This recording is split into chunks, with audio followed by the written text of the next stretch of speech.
In 3, 2, 1, action. Good evening. Thank you for joining us tonight. The board has just returned from executive session. Would you please all stand for the pledge? Pledge allegiance to the flag of the United States of America and to the republic for which it stands, one nation, under God, indivisible, with liberty and justice for all.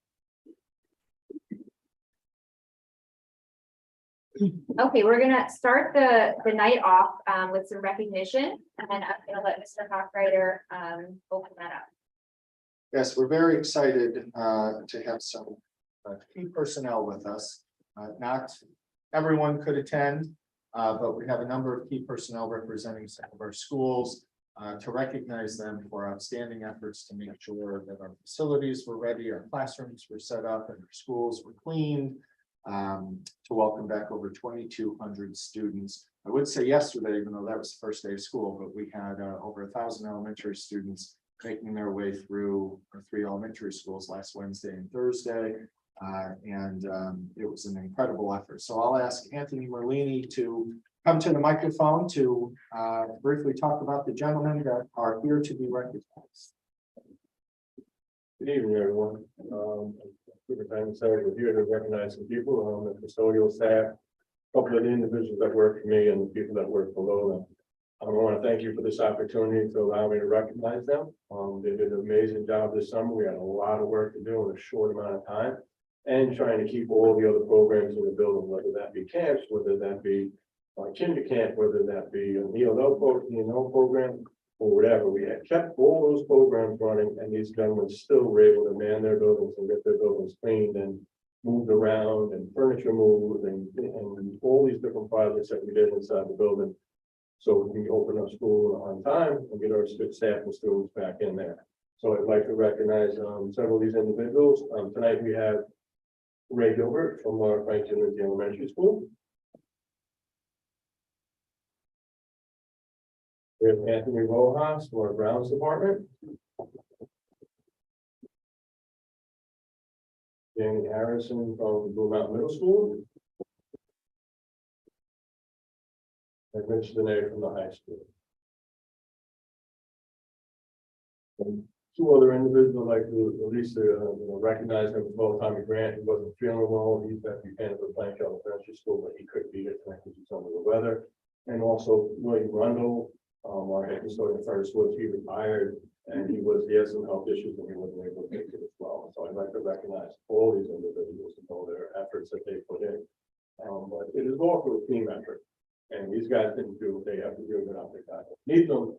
So I'd like to recognize all those people as well, because they all grew together and they all came through to do what they had to do. And beyond that, then we have administrators, we have principals, we had other staff members inside the building, and they all worked hand in hand with these people, knowing when they were going to be in there and scheduling their time around them so they could do what they had to do to get those individuals back in the building. So it's a group, it's a team effort. Everybody worked as a team to get everything done. So I feel remiss if I mention everybody. I know we're here to recognize them, but it's a team effort. And we have Liz Gilio here tonight as well. She's going to present later on, but her staff and their drivers and everything like that they did, and how they could get people back and forth to the buildings and whatnot. So all those things together combined makes it this great effort that we have here and collaboration. So excellent job, and very proud of all of them. So, thank you.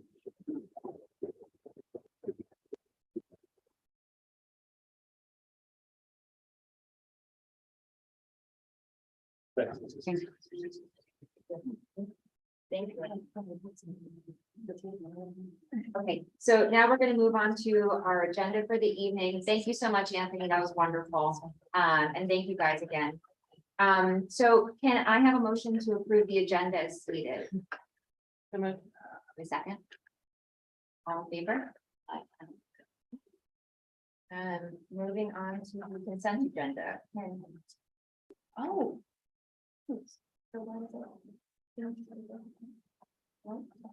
All right. So new to the agenda, we've moved up the audience comment section about non-agenda items. We want to make sure that you're able to speak and then carry on and go about your business if that's what you choose to do, or stay with us. So at this time, Carmen, do we have anybody that is signed up for non-agenda? We do tonight. We do? Yes. You want to read the statement? I will, yeah. I'm actually not going to read the statement in full. I think you were each handed the statement upon arrival. I just want to highlight a few things rather than read the whole thing to you. We really value that you guys come here and want to speak to us and present yourselves. And we welcome you, but we have to make sure that we keep things on target and at pace, and that we don't discuss personnel, and that you're speaking to the board and not addressing any, one individual in the room. We don't want to do that. We try to limit and keep to 3 minutes per speaker. Please don't be offended. We just want to make time for everybody to have a chance to speak. So please make sure that you're familiar with our rules before you come up to the podium. And when you do come up, tell us your name and what school you belong to or where you live. And then feel free to speak. So I'm gonna keep time, so I'll wave my hand. Yep, Ally's over here keeping time to keep us intact, and she'll give you a little signal when you get close to the 3-minute mark.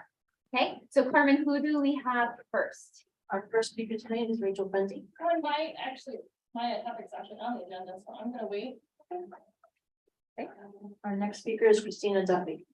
Is transportation on the agenda? I informed them. It is not. It's not. I'm actually speaking on behalf of my neighbor who wasn't able to be here because they work late and they wanted to speak for them about their experience yesterday. If there's time at the end, I'll add some info about mine, but I'll just come to it. Our son was very excited for his first day of kindergarten. We both work full time and so planned well in advance to have before and after care for him at his former daycare. We had submitted a request for transport from that facility well in advance of the spring deadline.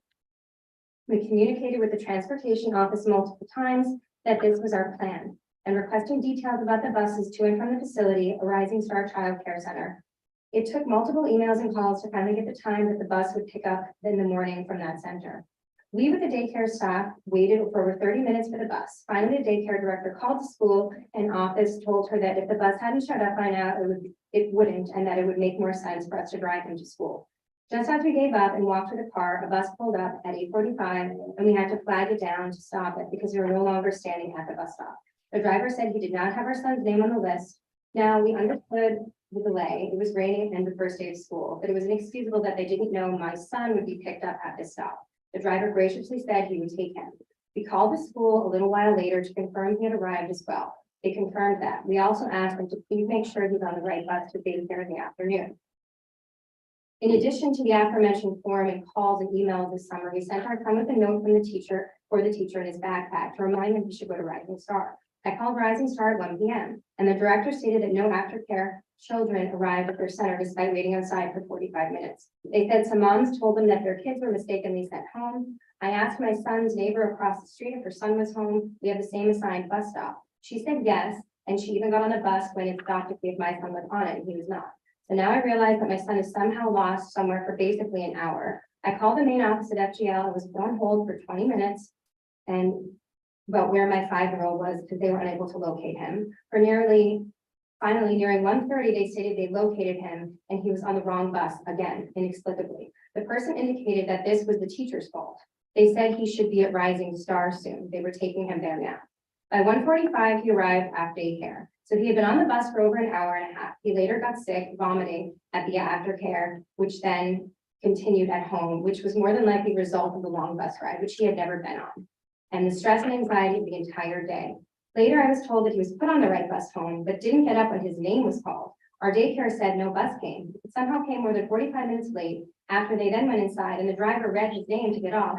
What did they expect to do if there was no adult waiting to receive him? This explanation makes no sense, and we are clearly getting different responses. We understand the challenges that staff, teachers, administrative staff, and drivers are facing and not placing blame, but these logistical issues were raised when Princeton plan was announced over and over again. We were assured it would be fine and seamless. There were always delays and headaches on the first day of school, but this seemed beyond those normal hiccups. We are horrified that this was his first experience at FGL and in school in general. We will note that he was very excited about his activity time in the classroom. But we don't think any parent should have to go through the fear and anxiety of having no idea where their 5-year-old son is when placed outside of the car in the hands of the school district. It's simply inexcusable. Thank you. Just a quick question. Do we have this person's contact info? Yes. We do. Mhm. They contacted us or, Yes, I know they contacted the transportation. okay, So, okay. We just want to make sure, I want to make sure that we follow up and that we close the loop and we contact this parent and the board won't know who it is. So we'll have to go through and figure that out. Okay, is there any way I could speak for myself, not just for them, just very briefly for maybe 1 minute to add on to that? And then I know I contacted the board. So do we have other people signed up for non-agenda items? Mary, do you know, are you an agenda item? I want to discuss how the classes were distributed. Okay. That's not agenda. Is that on the Okay. agenda? Would you mind if she speaks and then? Not a problem. If there's nobody else signed up for non-agenda, you come right back up and, Thank you so much. yep, absolutely. Come on up, Mary. Hi, my name's Mary, and my daughter is a 5th grader at Furnace Woods. We've had an amazing experience at Furnace Woods. She's made a ton of friends, long-term bonds, and so forth. My question is how was the classes exactly distributed? Because she is one of 4 in her class. She has 22 kids in her class, and those are the only ones from Furnace Woods. So she feels very excluded and isolated. Do we have an answer for that? So. Okay, so I personally can't answer that. I also don't carry that knowledge, but I understand exactly what you're saying. I don't know how they formulated the classes. I do know that they used some sort of formula when they were picking children from different schools. I think the best bet would be for us to have Mr. Cohen give you a call and connect with you on how they came up. Because it is pretty unfair. My daughter has 3 kids that she knows. One of the other schools has 12. Yeah. The other school has 9. I understand our school is a smaller school, but maybe could it be distributed a little bit differently? Like maybe instead of distributing all the kids amongst the 8 classes or whatever it is, maybe they would be 5 or maybe 4, because now they're really isolated and that's not fair. I totally hear you. I understand. I just feel that I don't particularly have the answer, even though I wish I did and I could solve it for you on the spot. But we'll make sure that Mr. Cohen contacts you to go over this and kind of how they came up with the class structure for this year. Yes, thank you. You're welcome.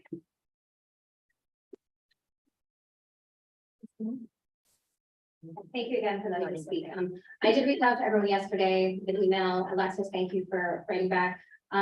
My experience was similar to, but not nearly as stressful as my neighbor's experience, but pretty much what happened, same thing. The bus didn't come, didn't come initially, and then another bus went back and forth. I flagged them down and asked them, what do I do? And the bus driver said, I don't know if you're on my route. I don't see your house on my route. I might be back this direction 20, 30 minutes. I don't know.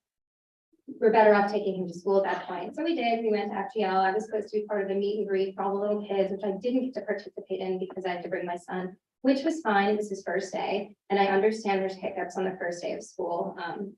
But then on the way home, he also was late. And then today was the same thing, about 30 minutes late on the way to school, 30 minutes late on the way back. And again, our name was not on the manifest or whatever the bus drivers refer to it as. And there was little to no information she could give me, but she was so kind and so patient and took our information down. And, you know, I have been in touch with transportation. I understand they're doing the best they can do too. It just seems that I don't know if it's the software's fault. I don't know what exactly has happened here to make this so complicated and the time so long, but parents can't be in 2 or 3 places at once. Some parents have to go to work. Some parents have the luxury of staying home. That's not equitable. It's not an equitable position for everybody to be in. So, you know, if it continues, I just don't know what people are going to do. Have after school programs. I myself have to hire care, after school care, so that I can be in 3 places at once to pick up 3 kids at once, 1 child at daycare, 1 child at private school, and then this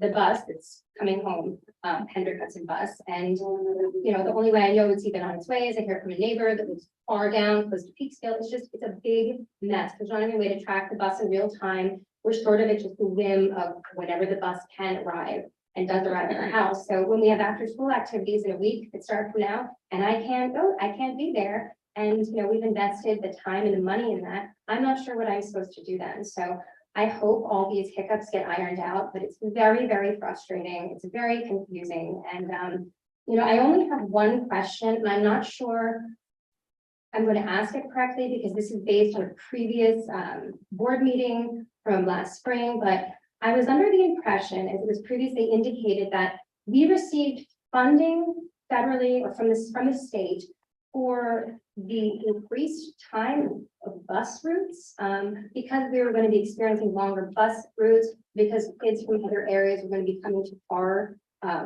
school, vice versa, we're all getting shuffled around. We were going to be eligible for additional funding, and I'd like to better understand what that's about. But then I also heard maybe it was from had shorter bus routes. Regardless, I'd like more clarification on that, to better understand what exactly we're working with there and why that was done. But anyway, thank you so much for your time. I appreciate it. Thank you. Mr. Hoffer is going to be in touch with those answers to those questions for you. Thank you. Soon. This week. Okay, great. This week. Thank you. Okay.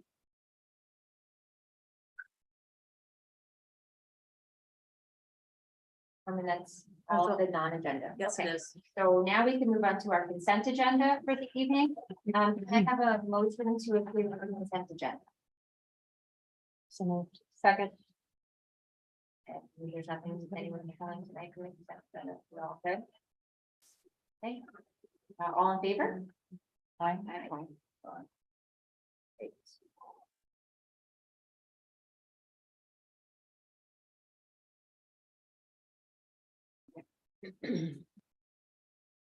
Moving on to the donations part, we are receiving.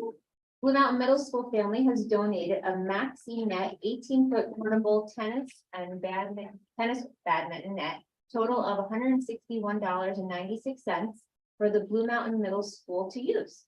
That's lovely. That's from a Blue Mountain Middle School family. And the next donation is for the Office of Special Education has received donations in the amount of $200 to be utilized to pay for partial summer camp funding for students with significant handicapping conditions. And this is from the Barbara Katzenstein Scholarship Fund. It's wonderful.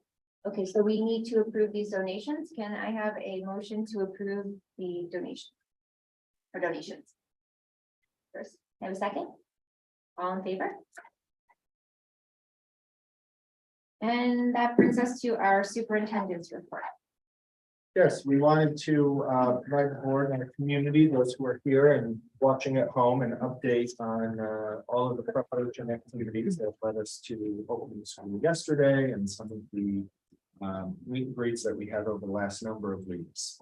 I'll begin by saying that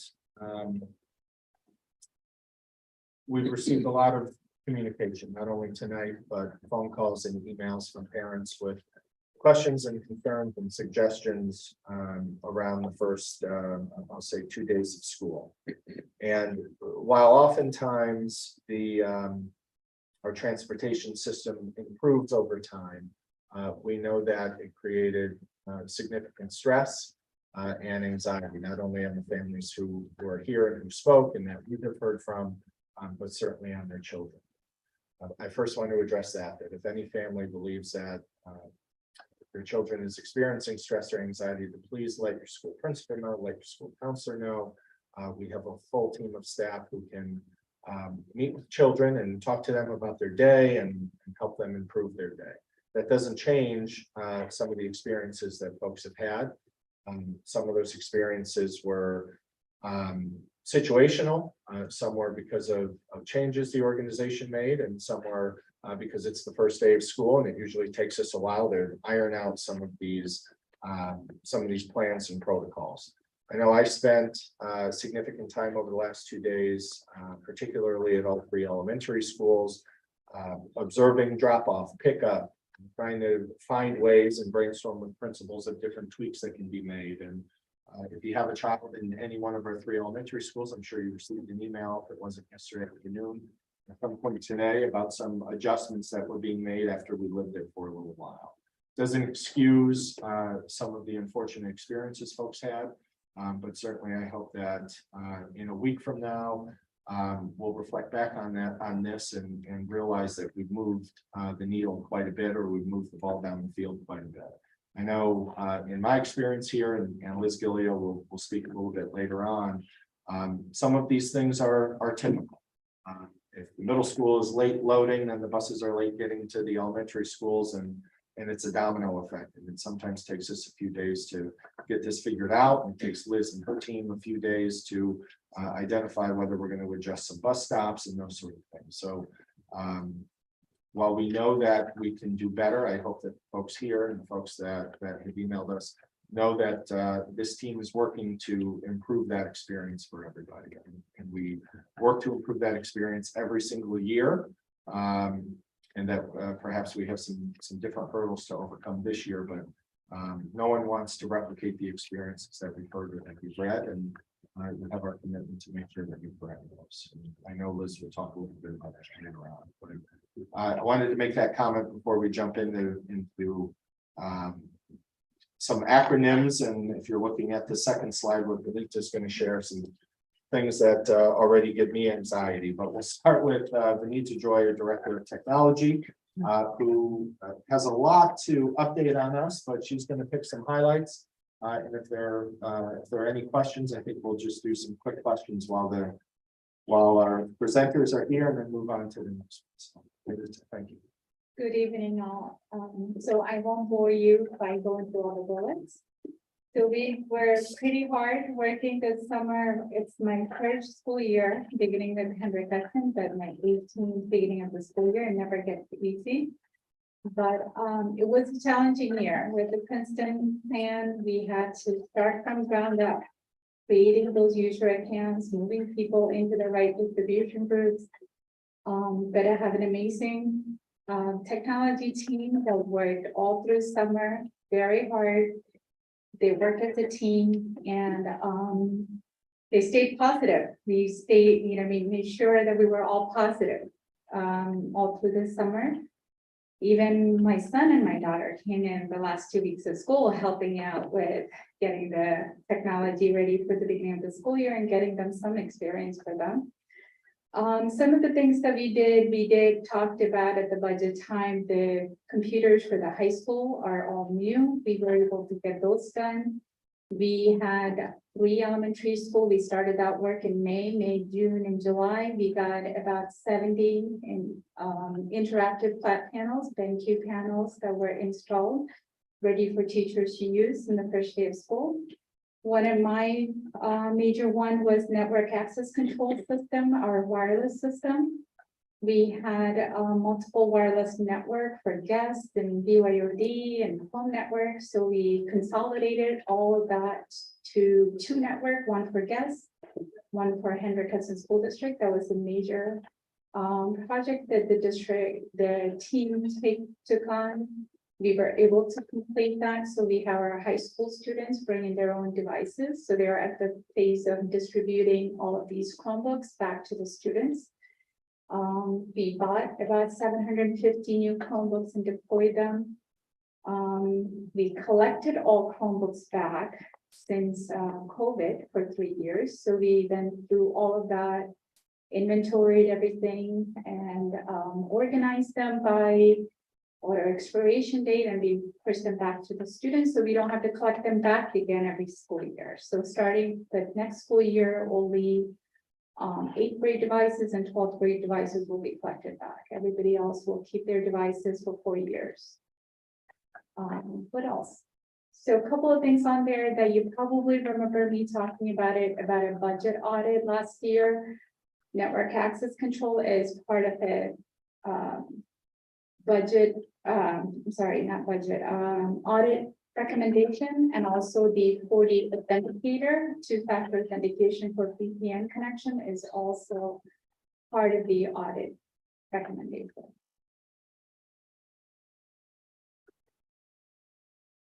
Question. Yeah. So theoretically, do the kids in sorry.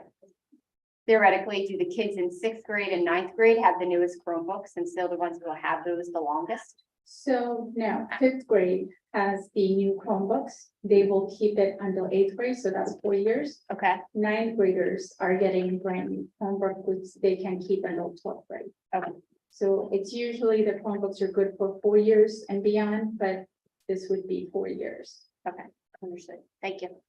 And I do want to thank Anthony and his team for working with us very closely over the summer. So our team was working right along with them, so to get the classrooms ready, so when they get out, we go in. So I appreciate everybody's hard work and working with the technology team. Thank you. I have a quick question for you. I think this is all great. Thank you so much for organizing all of this and getting our kids the technology that they need to do well in Excel. I was just curious, are the 15 new laptops for the high school art department, are those Macs or are they a different, what are they utilizing? So the art department at the middle school and the high school are both utilizing Dell positions. They're not the same as the teacher computers. They're more for graphic work because they use Photoshop and Adobe Creative Cloud, so it has more graphic cards in there. So it's a little bit more expensive. At the high school right now, they wanted, it was kind of last minute after the budget, so that's why we're getting 15 laptops that they're going to be sharing between the 3 classrooms there. So they're on mobile card. Great. I have a question. The bring your own device program, the students who opt to bring their own device, can they opt out of receiving a Chromebook or are they issued a Chromebook automatically? No, at the BYOD is only at the high school. Right. So right now, if they complete their Chromebook responsibility form, they can pick up a Chromebook. We're distributing them. If they're not, we do have one-to-one this year for every student. If they're not picking up a Chromebook, we don't know what that percentage is going to be looking like. So for next year, we may not get one-to-one.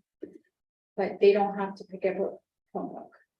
Okay, They can bring their own, whatever device that they're using, they can connect to our wireless.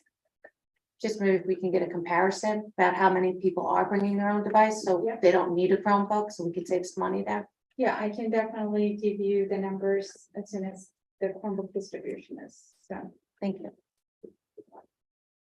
Thank you so much. I think we're good. Anyone else have any questions for Lisa? No. Thank you. Thank you. Thank you.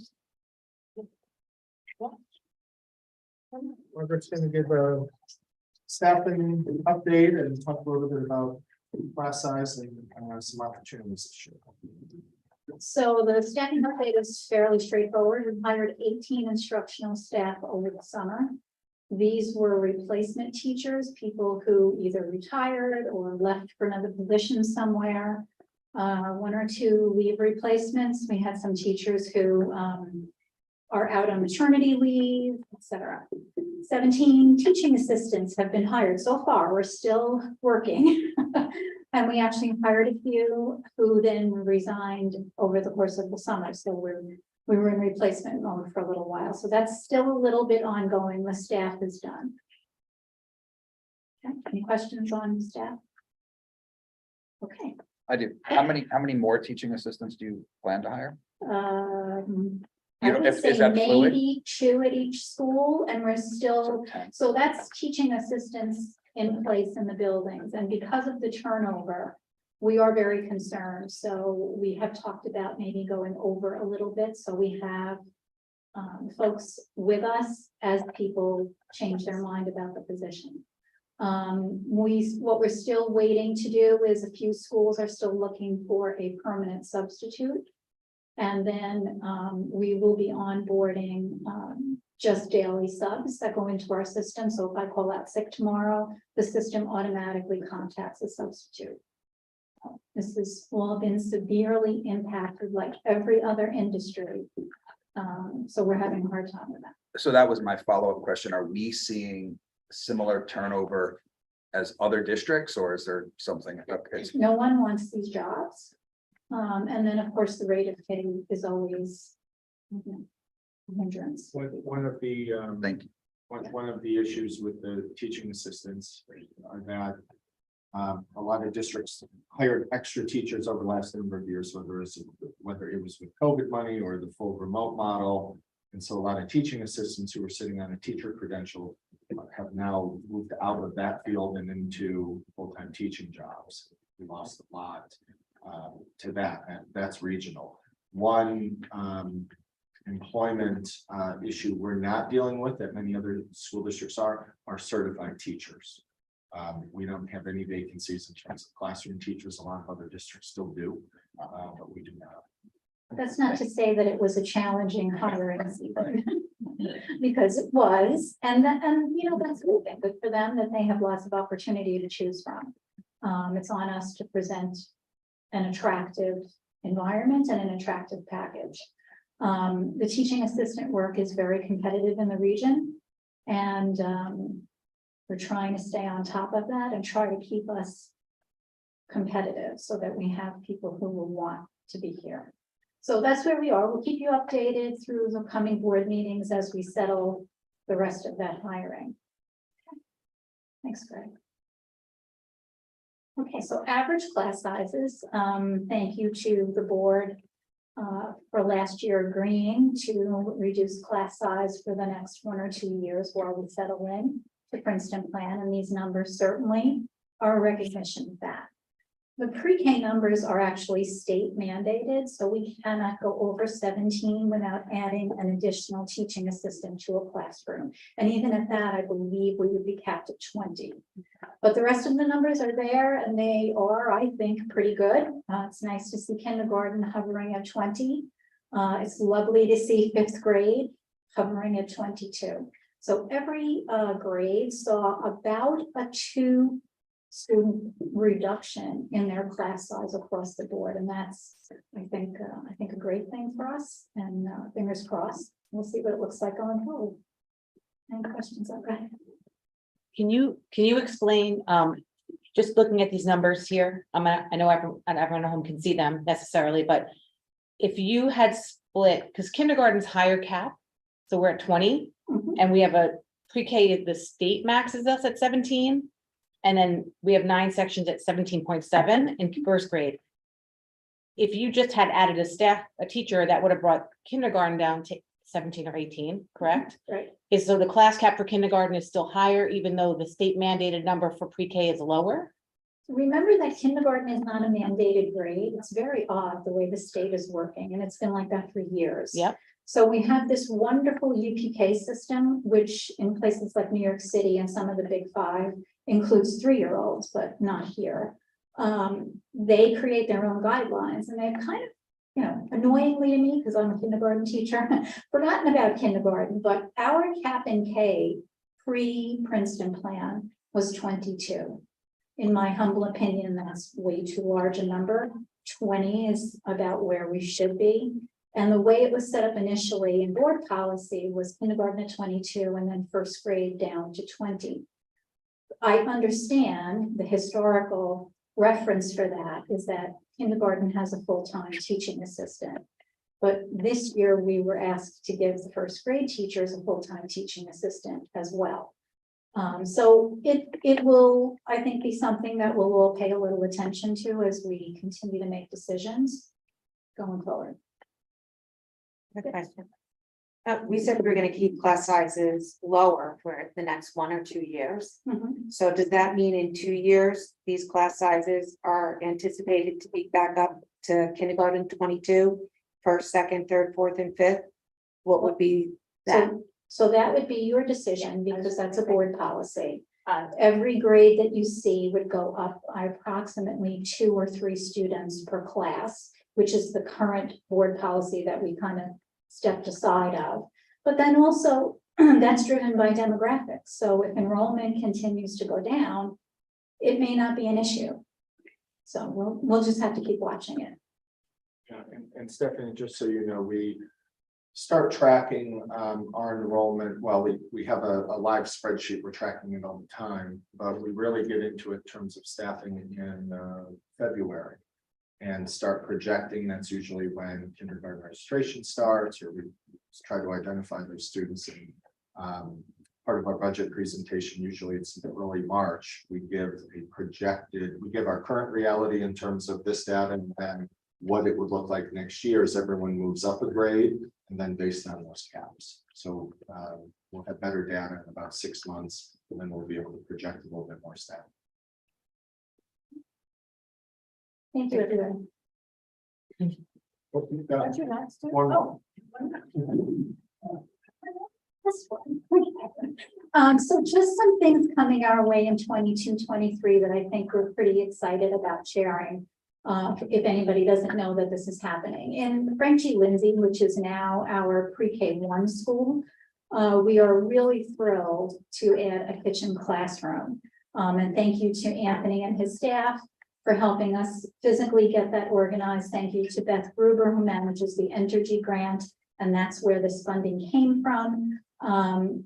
Having a kitchen classroom to work in enhances so many things for kids. I'm sure all of you at home as moms know when your kids want to cook with you, there's measurement, there's direction, there's tons of language going on. So it's really a beneficial opportunity, and we're excited to get that up and running. And then we're really thrilled to be able to add STEM as a special in all 3 elementary schools. Our students will not only have science taught twice a week as a special, but they will also have a STEM class.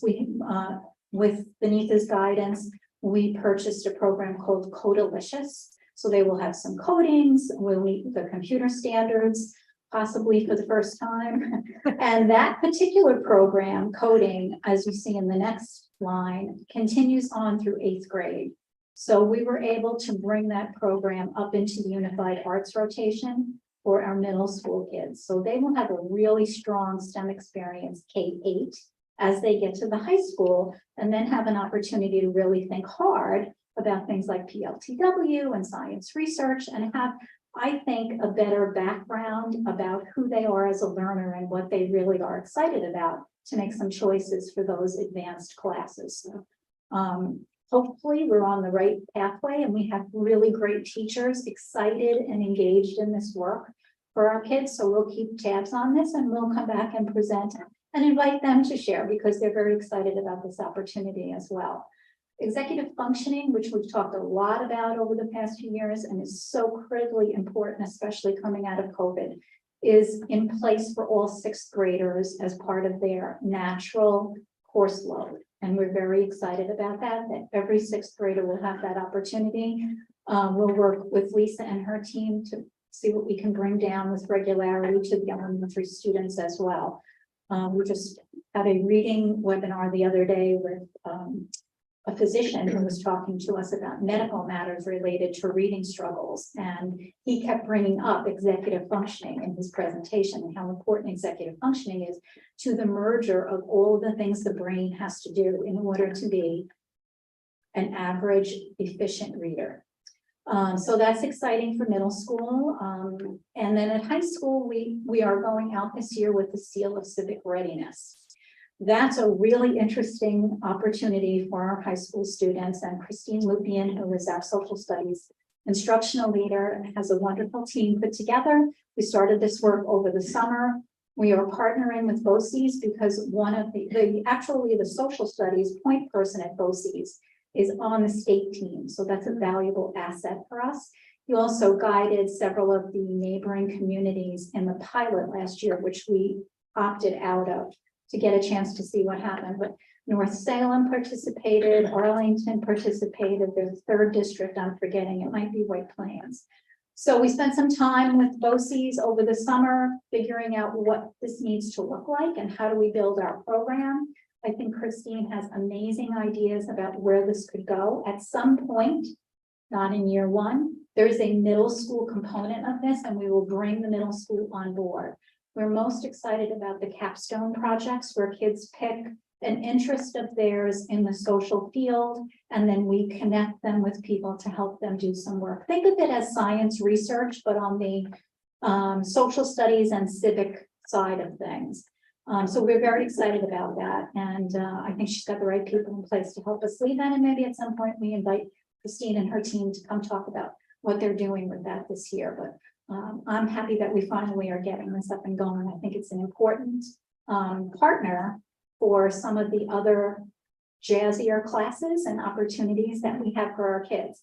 We'll like the seal of biliteracy, they get a designation on their diploma that this is what they participated in. They will have something via the capstone that they can share with a college to say, this is what I engaged in over the course of my studies. So we think this is a good way to go with our kids and we're excited for it.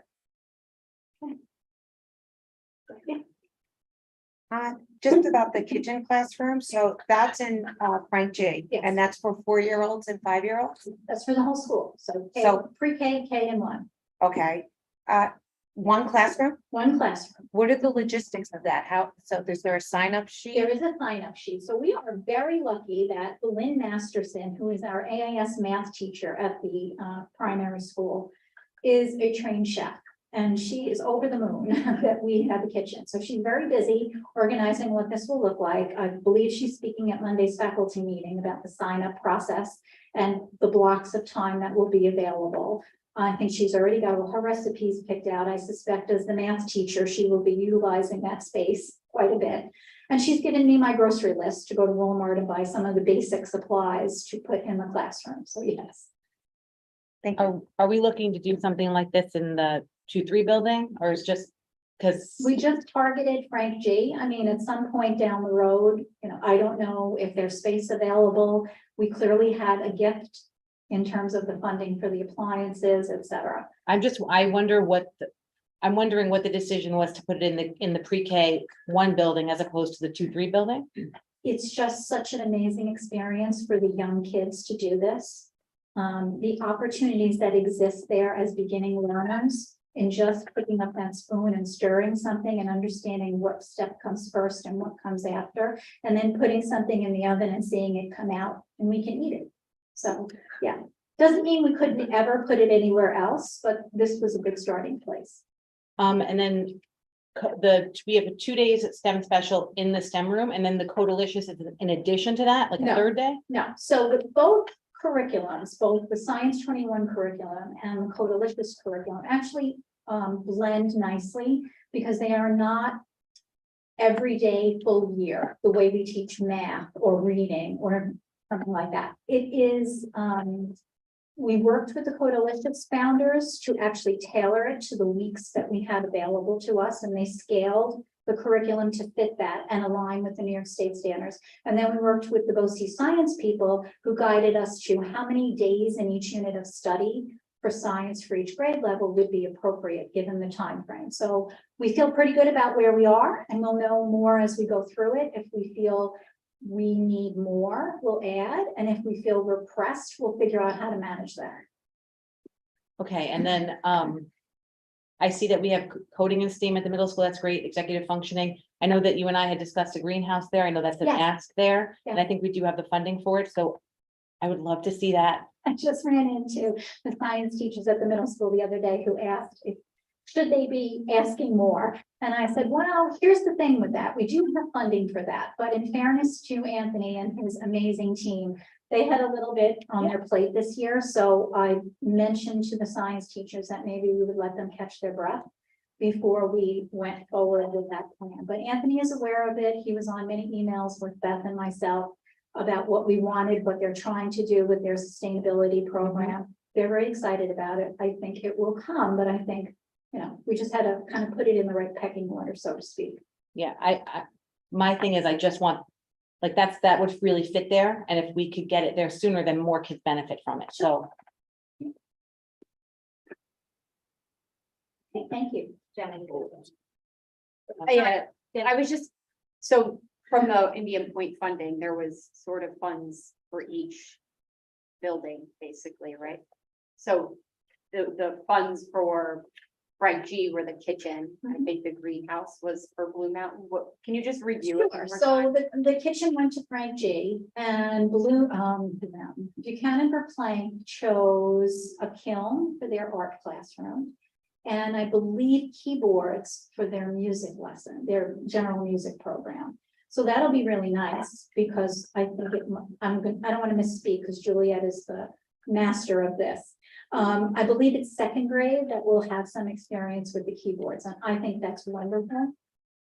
So there's that. And then at Furnace Woods, we went with robotics. So Meg Boyle, who's the STEM teacher there, has been working with Benita and with Josh and picked out some robotics enhancements.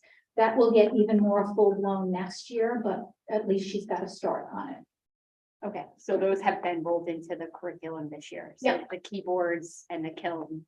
I couldn't tell you I couldn't tell you what it looks like in terms of when do they get to the Agreed. keyboard or what unit of study brings the kiln into play, but yes, everything will be used this year. Okay, Yeah, thank you. you're welcome.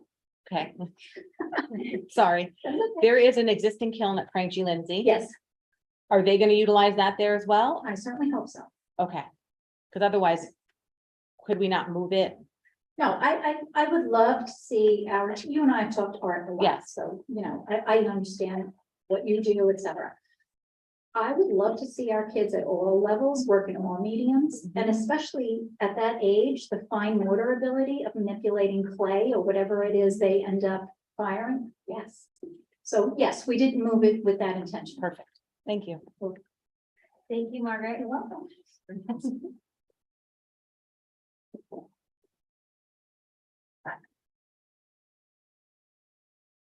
Hi, everybody. I also want to thank Anthony and his team. I have to say, we had summer program. We had 5 classrooms this summer and they did not miss a beat. Getting us set up, getting us moved, getting us in the right spot. So again, thank you for everything. And Liz with her transportation and staying on top of the summer. I know the start of the school year was difficult, but she did an amazing job with our summer program. So I'm not going to read you slides. We hired a nurse in the high school. We think we have a winner. We are so excited. She's been training for the last 2 weeks and I've heard nothing but positive. So that's very exciting to us. And she's bilingual. We've hired a new social worker and psychologist. Of course, you know, we're competing with Down County. So we lost a couple of people down county. And Heather Wynn, Dr. Heather Wynn was able to get an administrative job. So we're very proud of her. So she did leave us this year as well. And we do have a new school counselor this K2. As far as program updates, you see our ABC enrollment. We have about 30, I think I counted 30, and there's a couple more that we're waiting to place of out of district students and about 50 of our own students in our school, 12-on-1s and our 8-1-2s. So we're pretty impressed with how far the teachers have come, and breaking them into 2 grade levels actually gives the teachers a little bit more time to go deeper and not as wide because they had 3 grade levels at one point. So our teachers have really been excited to take on new curriculum. The Sailor 2 students this year are in a 3-section schedule, I'm going to say. So they do an internal internship, they do an external internship, and they have functional skills. So they go to Premier, they work at Premier, they work at Avelinos, they work at the Hemhead Free Library. We have students going to Old Navy, they work in Old Navy. So Christina Field and Lauren Price are our 2 work-based people that go out with them, or they work here with them in the school. And our job is to get them as independent as we can, so they're not sitting on mom and dad's couches. The other thing that's not on there that I forgot about until Jeremy and I started brainstorming was the CDOS program. So Margaret and I have been discussing a CDOS program since I've been here. And those are the career credentials that students can actually start in middle school. And it's really working for different paths of graduation. It doesn't always have to be a Regents diploma. It doesn't always have to be, they don't have to go to CTE to get it. So I've given it to one of the high school counselors to start developing. She has partnered with our regional representative from the state and Christina Field, our work-based learning person.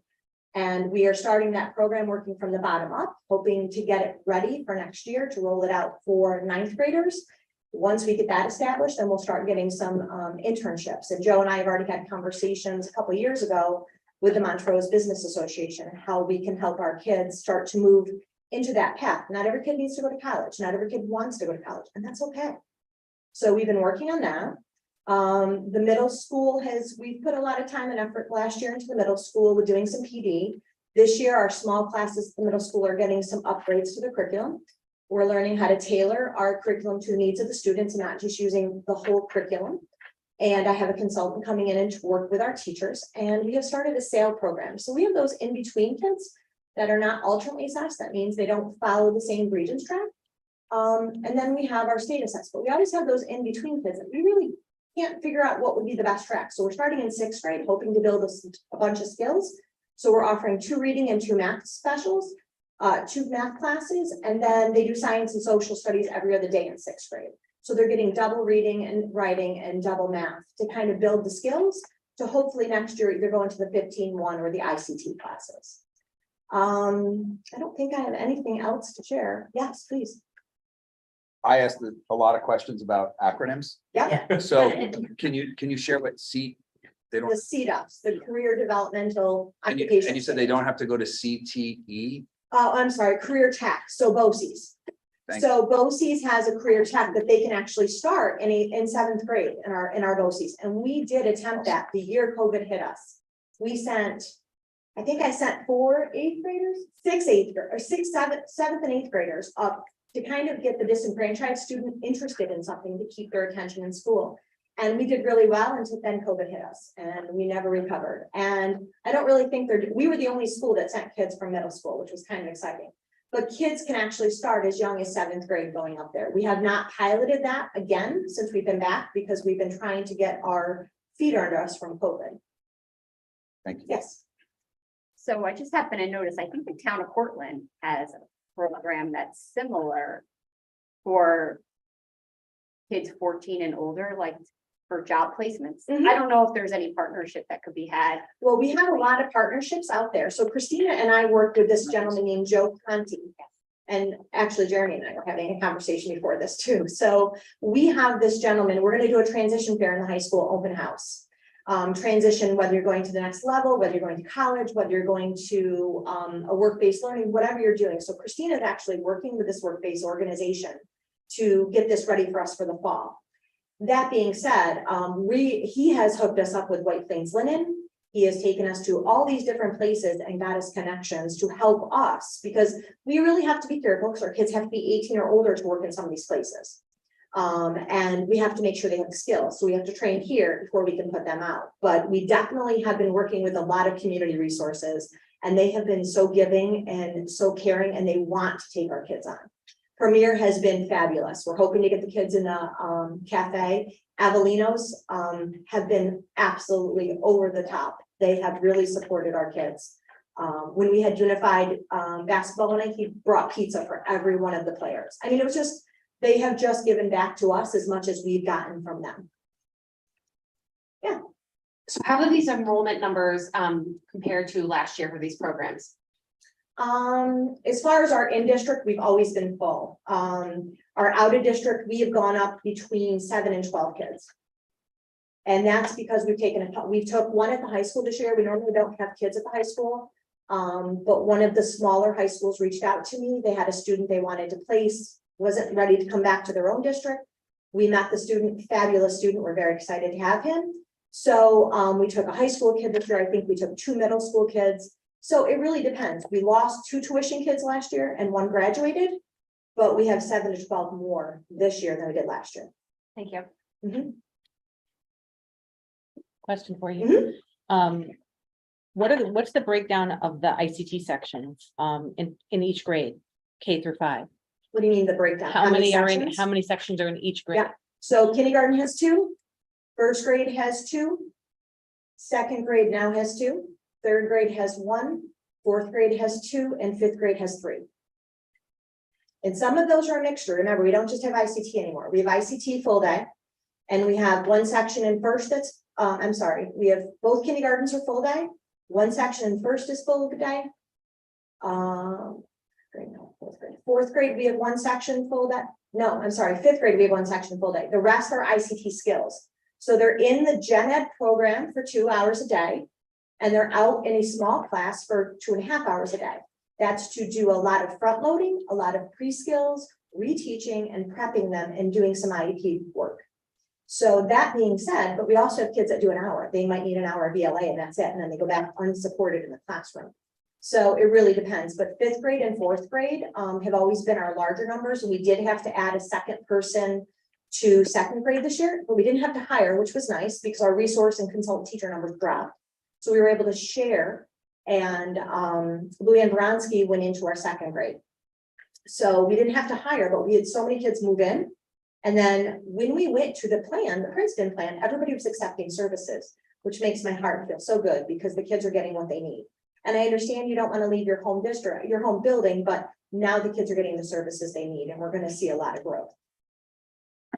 So we saw a lot more families take advantage of the ICT model now that we're in the Princeton Yes. plan. Yeah.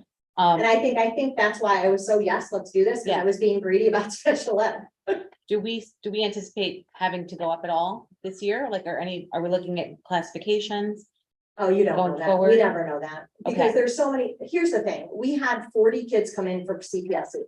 We expected a lot more in special classes. We didn't see that. A lot of them came in related services. So we may see a big declassification of K next year. We don't know until we get them in. Because they call this Generation C right now. Our kindergartens are Generation C. The Generation C will be the next 3 years. And until we get them in front of us, we don't know. All right, and then, so do you have resource room in each building now? Because of You ICT don't or need not? resource room like we did before. So where we have it is at BB and Furnace Woods. So you don't need it right now next door. And if we do, we have a fail safe for it.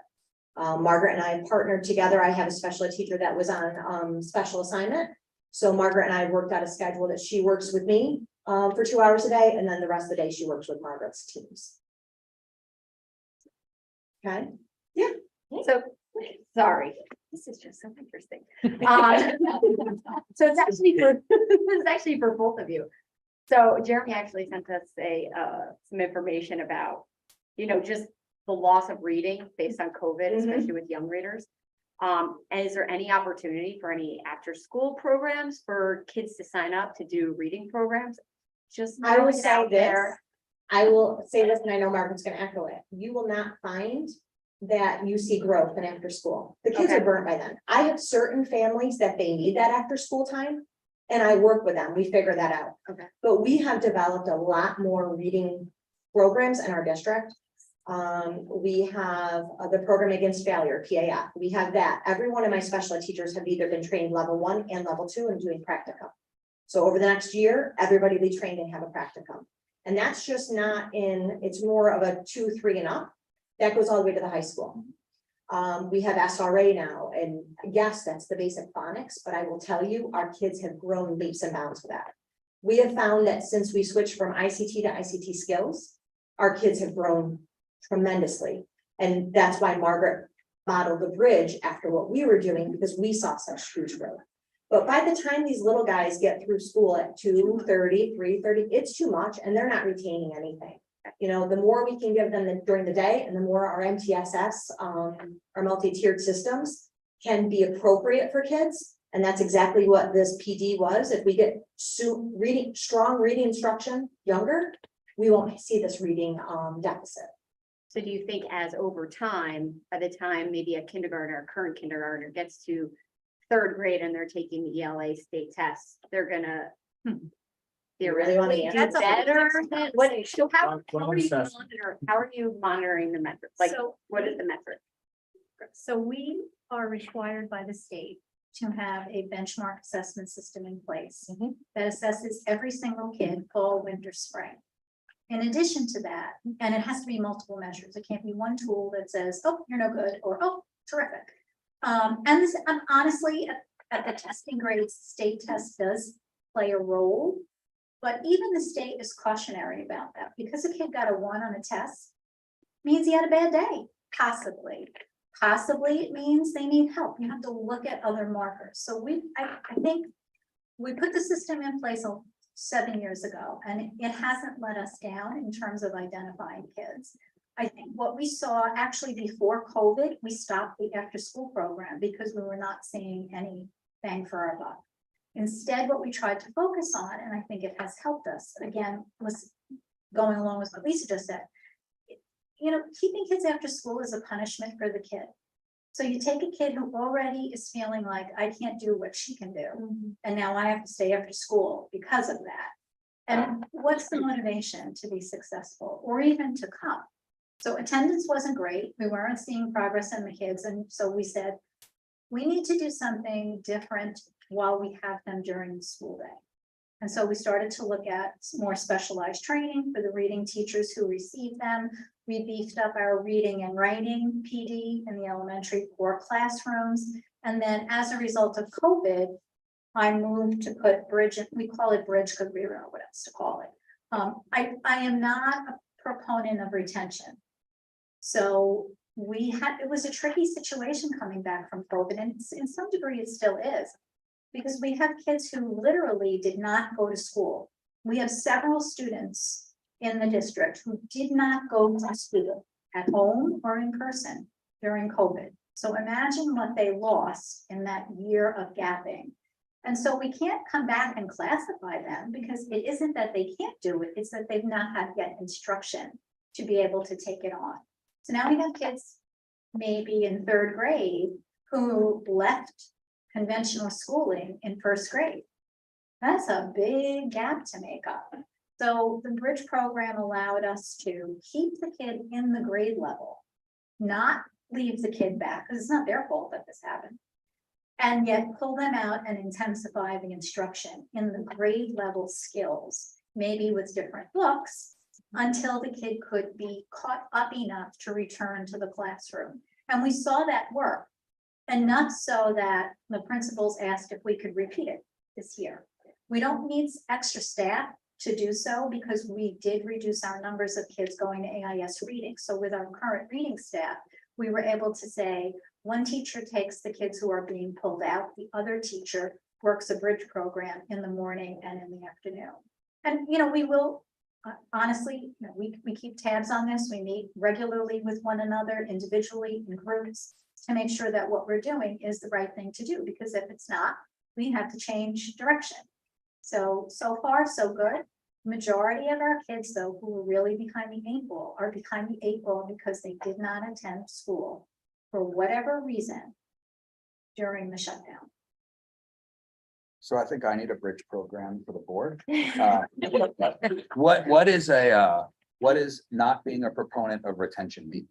Retention's a very dicey conversation. Why is a kid unsuccessful? Do I even know what caused the kid to not be able What is to take retention? on? Leaving a kid back. I'm Oh, sorry. that's okay. Thank you. Now I'm good. Right, so that's always a tricky thing to do. And again, do I punish a child and hold them back? And what will I do for that child differently if they do 4th grade again? Yep. So there are a lot of questions around that. Thank you. Did we find that we were doing more evaluations on students after COVID? Did we end up classifying a lot more kids than we thought we would? And is that one of the there were reasons that the 4 or 5 numbers are a little? fifth grade might be 5th grade has higher? always been high. Okay. There's a large number of students there. 2nd grade, we had one section when we started the summer. And then I had 3 or 4 referrals, but we also get kids that move in. Right. So every time you get a kid moved in, you have to take that IEP for 30 days. We can evaluate if they didn't have an evaluation, but if they've already had the evaluation, we're just going to keep going with that within the last year or 2. But we're finding that the COVID generation, the kids in kindergarten now, I went in a classroom today, you can tell there's 2 kids that we have that have never been in school, preschool, nothing. They had no related services before, and it shows. So we have a lot of work to do in the next, setting up the next 2 weeks, setting them up for success. So there's going to be always referrals, no matter what we do. Because there may be a parent that feels that their child is not being successful because of X, Y, and Z, and they want us to test. We do the best we can to say, okay, let's follow the MTSS, let's do this, but we can't tell them no, right? So you have to test them. It's a very lengthy process that we put kids through, but it's the right thing to do. But we should also be doing our tiered interventions. The only thing that I want to add to Margaret's thing is that we do have executive functioning very prominent in the elementary schools. So our school counselors have all been trained. Our new school counselor actually started the training, but we will be doing more training with our mental health people that do a lot of this. And our school counselors push in, remember, they push into the classrooms. So while teachers are doing SEL, they're also doing the executive functioning with them at the same time. So we have been doing that. We did have it at the high school at one point. I'm hoping to get it back. But I'm hoping that we're starting it younger and younger because we started at the middle school and high school, that we won't have to have it as much at the high school, but it is still a need for students. And I just want to clarify one thing, like when you're saying after school is a punishment, you're just talking about assigned reading, not the fun after school thing. You've always done. Yeah, I just want to clarify that. Actually, there is a lot of research that those opportunities can actually help close gaps Mhm. because they're learning and they're not like, read this page. They're reading in service of an activity they love, Mhm. right? Yeah, that's why I wanted to clarify it. 'Cause No, yes. Thank you. Thank you. Facilities, right? Bring back our man of the hour. We've got our MVP and Amy coaching the podium. A lot of people that make it. So we just want to bring up some highlights of some other things that we did over the summer to improve, our facilities and make them look better for when the staff and students return. The high school, we did some carpet removal, this is an ongoing process, and all the buildings we were changing from carpet to floor tile, allowing the spaces, elevation and things like that. We always like to paint, replacing doors, hardware, there's always general maintenance going on in the building, right? Things never change, it's always damaged, things that gotta be fixed, things wear and tear. Middle school, we talked about it a little bit, we designed a room dedicated for the CCLA program. So there's two spaces over there, they're gonna, eventually, we're gonna connect the two, just like we have over here. But that space was a big undertaking, and half it was done by an outside vendor, and half was done by my crew, so even though they're getting the buildings ready and doing all those other things, they're taking on other projects as well inside the building. So they had to put like a setup, so we have a little kitchen area, and then we have a little laundry area, and we have another table that we have to put in there for a task table and things of that nature. We did some roof repairs, we had some repairs done, we have some more to go at the middle school. We have some warranty work, and just some general cleanup on the outside, some overgrowth, some dead branches and things like that, so some more to go. And we'll continue on that process. Finish the plank. We had some grant money, so we did a bunch of things over there. We did some hallways, the carpet, we changed all those out and went to floor tile in those hallways, and creates this dynamic look when you go in there. It's just totally different from what it was like before. And then my head custodian, he painted the hallways in the two hallways, we replaced ceiling tiles in that building, replaced a section of the sidewalk that we've been trying to get through for the last number of years. And then we're in the process of installing playground swings in the rear. So there. FGL, we had some bathrooms that we had to do some repairs in there, in the back kindergarten wing, and we're going to continue with that through. We're working with Dr. Lefevre on that. Trying to get the right faucets and a couple of little things for those individuals that are kind of like small. So they can't always put the buttons on, and they have the whole style, and we have to change, we're trying to change out the faucets, find the right setup for them. Again, some more tree trimming, cleaning up some old growth, and the different classroom that we talked about a little bit earlier. Furnace Woods, we did a lot of painting in the hallways, changing, looking at those as well, cleaning up different things, and from whiteboard installations to lock the cracks. So again, the general maintenance things, just trying to get the building ready. There's other little things that we do along the way here and there that aren't on this thing, but those little things.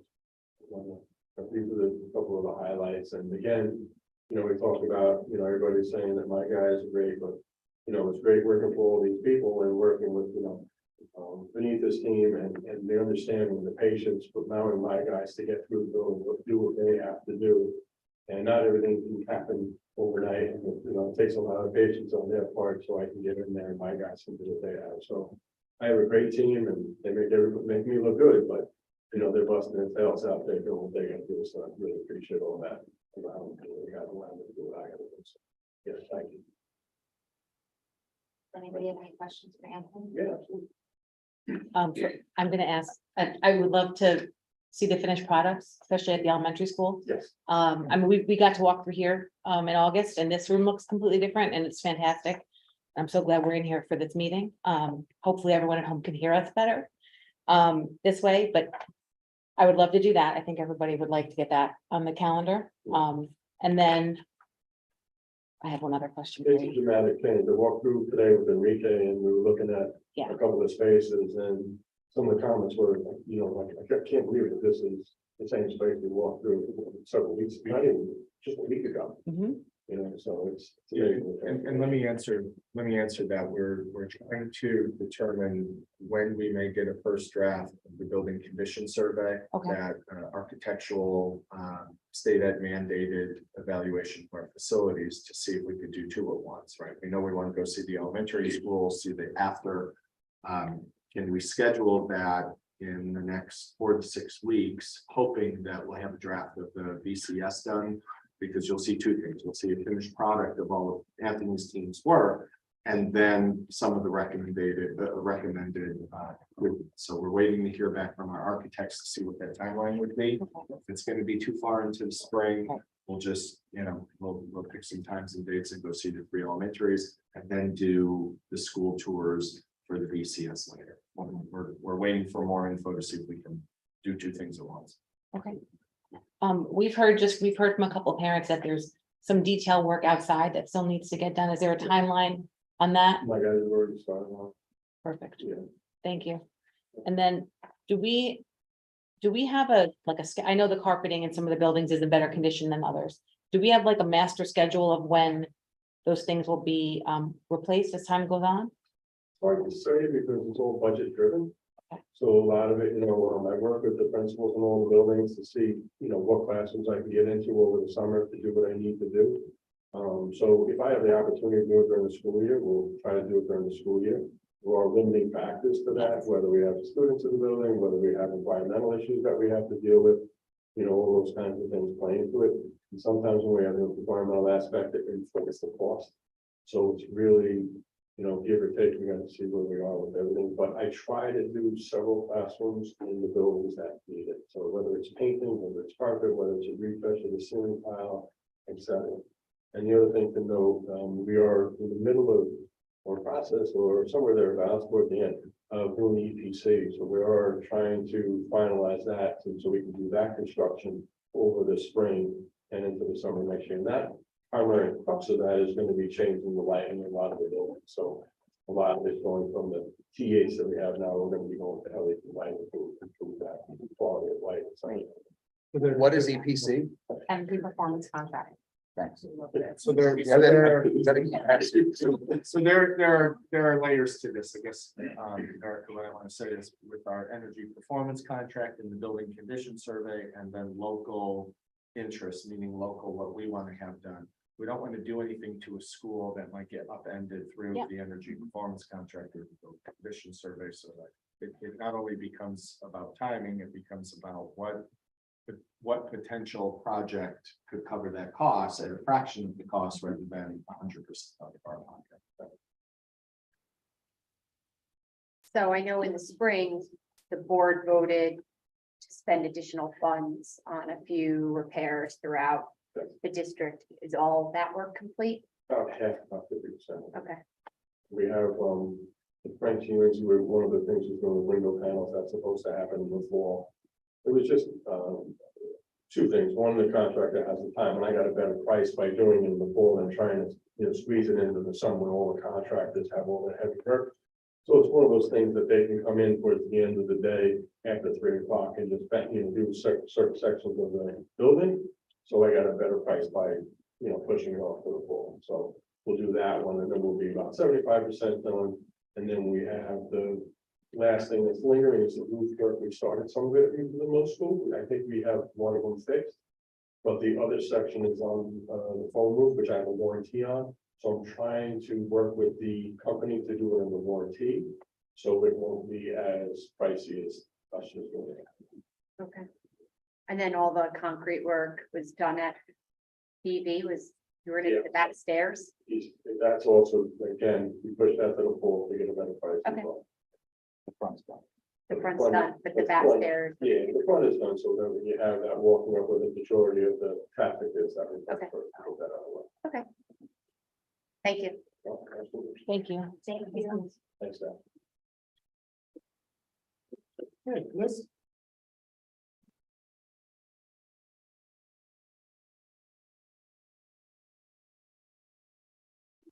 Good evening, everybody. So, this was a tough start. It was I've been here for 30 years. I drove a bus for the district for 20 and my 10 years here as the transportation supervisor. And, every first day is difficult. This year's first day was compounded by Princeton plan rollout and rain. And a lot of parents just drove the first day, which a lot of parents like to do. I knew in the morning when I was at the bus garage and I was leaving to go to my office. And I couldn't get down 9A, that it was gonna be a difficult day. Traffic for the high school was backed up north and south on Albany Post Road. South, it was backed up past the Montrose Firehouse. And northbound, it was backed up past, the Buchanan Home Center. I couldn't get buses out of Kings Ferry Road because there were so many cars. Today was a better day. The difficulties that we're having are in the afternoon are, when one school lets out late, it's a domino effect because my high school buses are my middle school buses. My middle school buses are my elementary buses. My Furnace Woods buses, I have drivers that then do either Frenchy, Lindsay, or BV. So if one school lets out late, it's just, everybody's affected. I'm definitely, looking at and going over different bus routes. I know I have to, we know we have to make some changes, we have to make some adjustments. But we have already, since last week, done over 187 bus changes. And primarily those changes are in the elementary school. And why? Well, because kids need to go to, after school care, before school care. Their sitter isn't on their bus route, so now we're changing the bus route. We had, since the beginning of summer, we've had almost 100 kids move into the district. Today alone, we had 8 new students move in. So, we have to kind of I know that parents are, frustrated with, with my department because, I put my babysitter note in last week and how come I'm still waiting to, for my kid to go to the babysitter? Because one, it was due in the spring and I understand that, sometimes life changes and I get that. But my priority has to be getting those children on buses that don't have buses at all. Right, I can't have somebody who moves into the district have to wait, a week or 2 weeks to get onto a bus to get their child to school. Really the average ride time right now, I know that, for some kids, it's not 32 minutes. But that's what our average morning ride time is, 32 minutes. And when you look at what I'm covering the entire district. I am picking up kids from the far reaches of the district and bringing them down to this end of the district to go to school. In the afternoon, the average time is 33 minutes. Yes, are there runs that are over that time limit? Absolutely. Those are the routes that I'm looking at to make changes to see if I can make adjustments so that we don't have our kids on the buses that long. Right now, the ridership isn't, we don't have 100% of our kids, of course, riding. And as I look at those, I can see, I can't, the law is I have to have, every child has to have a seat. So I can't drop kids off of a bus. Even if a parent sends me a note and says, my kid's never gonna ride. I'm gonna drive my kid back and forth every day. I can't legally drop them on the bus because if there's an emergency, I have to know that there's a bus for that child. So, so right now the drivers still day 2 are like, it's going to every stop and making sure whether or not those children are there. Because there's nothing worse for a parent is to be at a bus stop and the bus drive by and they're like, the bus never stopped or the bus never came. I didn't see the bus. How come the bus driver didn't see me? So those are all things that, we navigate through that the first week or so of school. Some routes I'm changing around because, we're having a problem getting, some kids to school on time, not at the elementary level, but at my middle school level. So, adjustments have to be made and, it's just all part of the, the first week, pain. It really is. And I'm sorry that it's like that, but, I've talked to all of my, I have a number of people. I'm the, president of the local chapter of, NIAP. And I talked to my, my friends in Peekskill and Croton and, the other school districts, and they all had a difficult first day too. It's really just the nature of the beast. And I'm sorry that it's like that. And unfortunately, especially for kindergarten parents who this is their child's first experience on a bus, it doesn't make it easy for them. It'll get better. It always does get better. It's not going to be the same, 2 weeks from now than it was yesterday. And we saw a vast improvement between yesterday and today. You know, the drivers, it's for them, you know, they've been going out, they got their bus runs, you know, 2 weeks before school opened, and they were going out and driving and calling me saying, hey, you know, I'm not quite sure about this, and, you know, can I go, you know, so, you know, they know, but for them too, this is new to them. We redid 87 bus runs for this school year. We don't usually do that. We usually have the same bus stops, the bus goes in the same direction. And for some of them, the guy's been driving that bus run for 30 years. All right. This year, everything's new. They may have the same high school run and the same middle school run, but their elementary runs are completely different.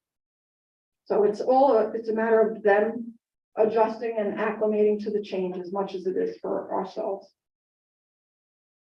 But it'll get better. I have not sorry. Go ahead. I have not a question per se, but kind of a comment, and I'm sure you'll agree with me. In years past, as a parent, I've always looked at my child's bus information and then kind of took it for granted that that bus would pull up and just stop and off would come one of my kids. But this year, being out on the road and seeing all the traffic and the buses and every bus going every which way, I think it's really important, and this might have been communicated, but hopefully people are listening right now. I think it's really important that parents check their child's bus number. I saw 2 parents jump on a bus and say, where's so-and-so, but it wasn't their bus. So I think it's just really important that people pay attention to what time their bus is coming, and hopefully it's close to that, and the actual number. Because there might be a DV bus dropping off 10 feet to the right, but your kid's coming from FGL.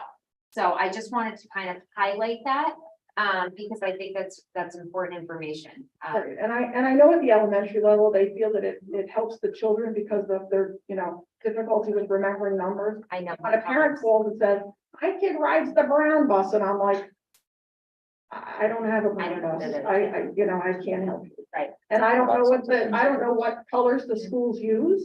So for me, when the parent calls, I'm like, you know, like I need a little, give me your address, because it's easier for me to identify where a kid lives.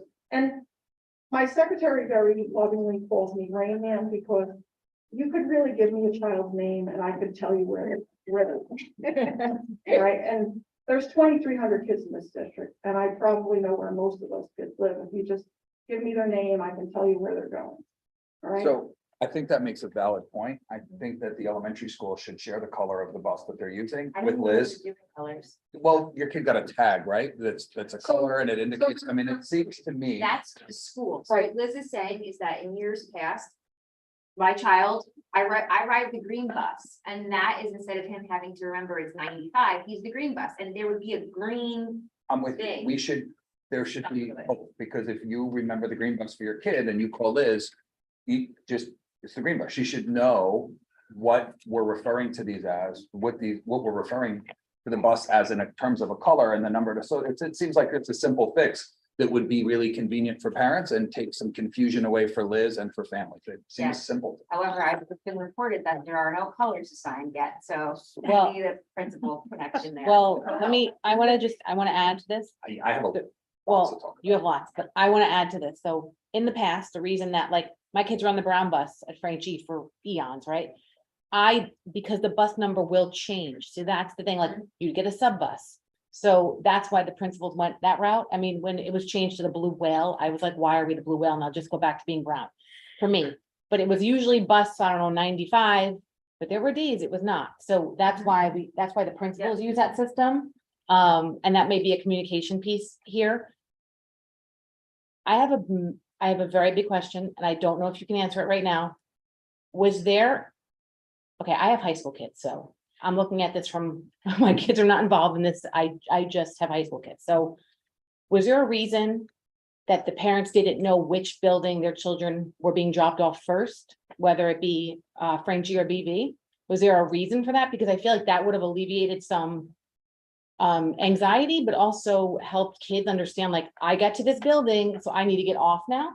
Would that have helped? I mean, and I know like in 2019, I got a schedule of a route of my kids, of the times where the bus was going. And if it's a safety issue and we don't want to release that anymore, I think it's very important that the parents know, because once a child's released, parents need to know where their child is. So it gives them an idea. And if you can't give a full bus route, I think we need to look at giving like the turns of the bus or something to help parents. I mean, there's a lot of stress and anxiety. I have a high school kid. I could cry. Like I couldn't even imagine not knowing where my kid was. So is there anything we can do to alleviate that for families? I don't know, right now, Infinite Campus only allows me to put stops into there. It doesn't allow me to, my routing program communicates, supposed to be nightly, but that's been not happening. With Infinite Campus, and the information rolls into there and it provides a bus number and a time and a bus stop. It doesn't provide a route.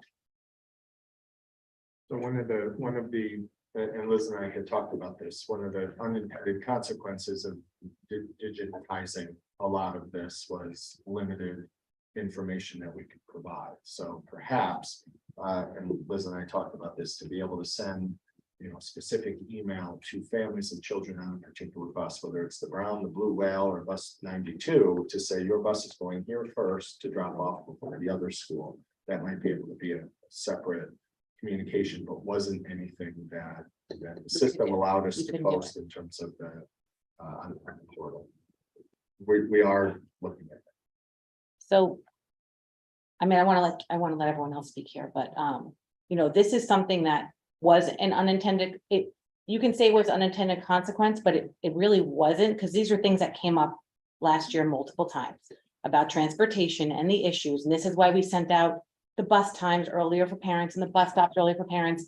Like I mean, I don't know what could have been done. I hope we never do this again, but I think we really have to look at how we can improve communication going forward so parents feel more comfortable putting their kids on the bus. So that's just, I mean, I'm sure that there's other board members that want to add to, but I do know that you were given almost an impossible task. I mean, I spoke up for you last year because it didn't seem possible. So I know this will get better. I just don't know what that means. Are we looking for that to be a week? Are we looking for that to be 2 weeks? Like, what is okay for this to be? When are parents going to be okay with this being okay? Like what's your goal for that? I would like to, within the next 2 weeks, have the serious issues resolved. Okay. I do think you were given an impossible task, so thank you. I just had a couple of questions. You mentioned the average ride time. Can you tell me the longest ride time? I know that I have one of my elementary buses from Frenchy Lindsay that child's on the bus for from start to finish, it's 42 minutes. So 42 minutes. Okay, and I'm looking at your average bus ridership capacity. So I'm thinking this is AM, PM. So in the morning, we have only 53% of students riding the bus. Am I reading this wrong? That's a number of children against the capacity. 53 children. 53 kids out of 70. So would you say that number is more than last year? The same or less? I think it's lower. It's lower, so less people are driving. No, less people are riding, more people. More driving, less riding. Well, wait a minute, I want to be really careful here. This number, the average ridership capacity, is the average number of kids on the bus is 53, assuming every child takes the bus.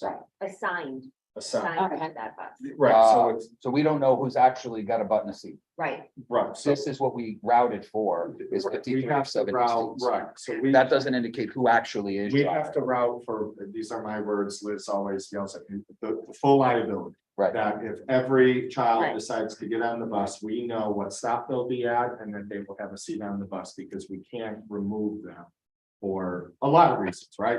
Parents, daycare's canceled, can't drive, so on and so forth. Everyone needs to have a seat. So if we were at full capacity, if every child got on the bus, we would have on average 53 children on a bus against a capacity of 70 total. Okay, so are more people dropping off their children? Well, by the looks of the traffic on Charlie Road, I would say, yeah. And is it just in the AM or is it in the PM? too? It's mostly in the morning. So we have more, and because this was my fear last year, that we would have much more people dropping off instead of taking the bus. And I said last year that we needed to anticipate that all of those people dropping off would create major traffic concerns. I'm just thinking, are those people now going to actually get on the bus? Or are they going to continue to drive? I think that they will, a lot of times, especially with the, with our kids at Frenchie, because they're your K1s, that a lot of the parents, for the first, it's the uncertainty of the children of going to school and going somewhere new. So a lot of times they'll drive them in, the first few weeks of school and then start putting them on the bus. I had a mom reach out to me today and she said, I've been driving my daughter in but next week, starting Monday, I want her to start taking the bus. Please have the bus stop and get her. Can you give us an update, maybe? Yeah. About that? Sure. Yeah, that's And, one of- by the end of the fall, like beginning of winter, I have to do my actual student count for NAPDW for state funding because we've changed our elementary format. So it's going to affect our, our money our aid that we get from the state. So we have to do an actual count also of how many kids are getting on the bus. Okay, did we buy, or do we have the same amount of buses as last year, or did we? We have the same amount of buses. We're running, we're doing the Princeton plant. We're doing everything with the same number of buses we had. We didn't hire any additional drivers. And let me just highlight one thing or question Stephanie asked. That's oftentimes when it takes a few weeks that the system, I don't know, self-corrects or becomes more efficient because the drivers have more confidence with who is or who is not getting on the bus at the bus stop. Reducing ridership by 25%, fewer stops, less time at stops usually quickens up the route, right? Going to school and going home. And I said to Liz, well, how do families do that, right? Like if the portal says 8:22 be at your bus stop, but we can get you earlier or later, or the ride gets quicker, that's usually a conversation directly between the bus driver and the family.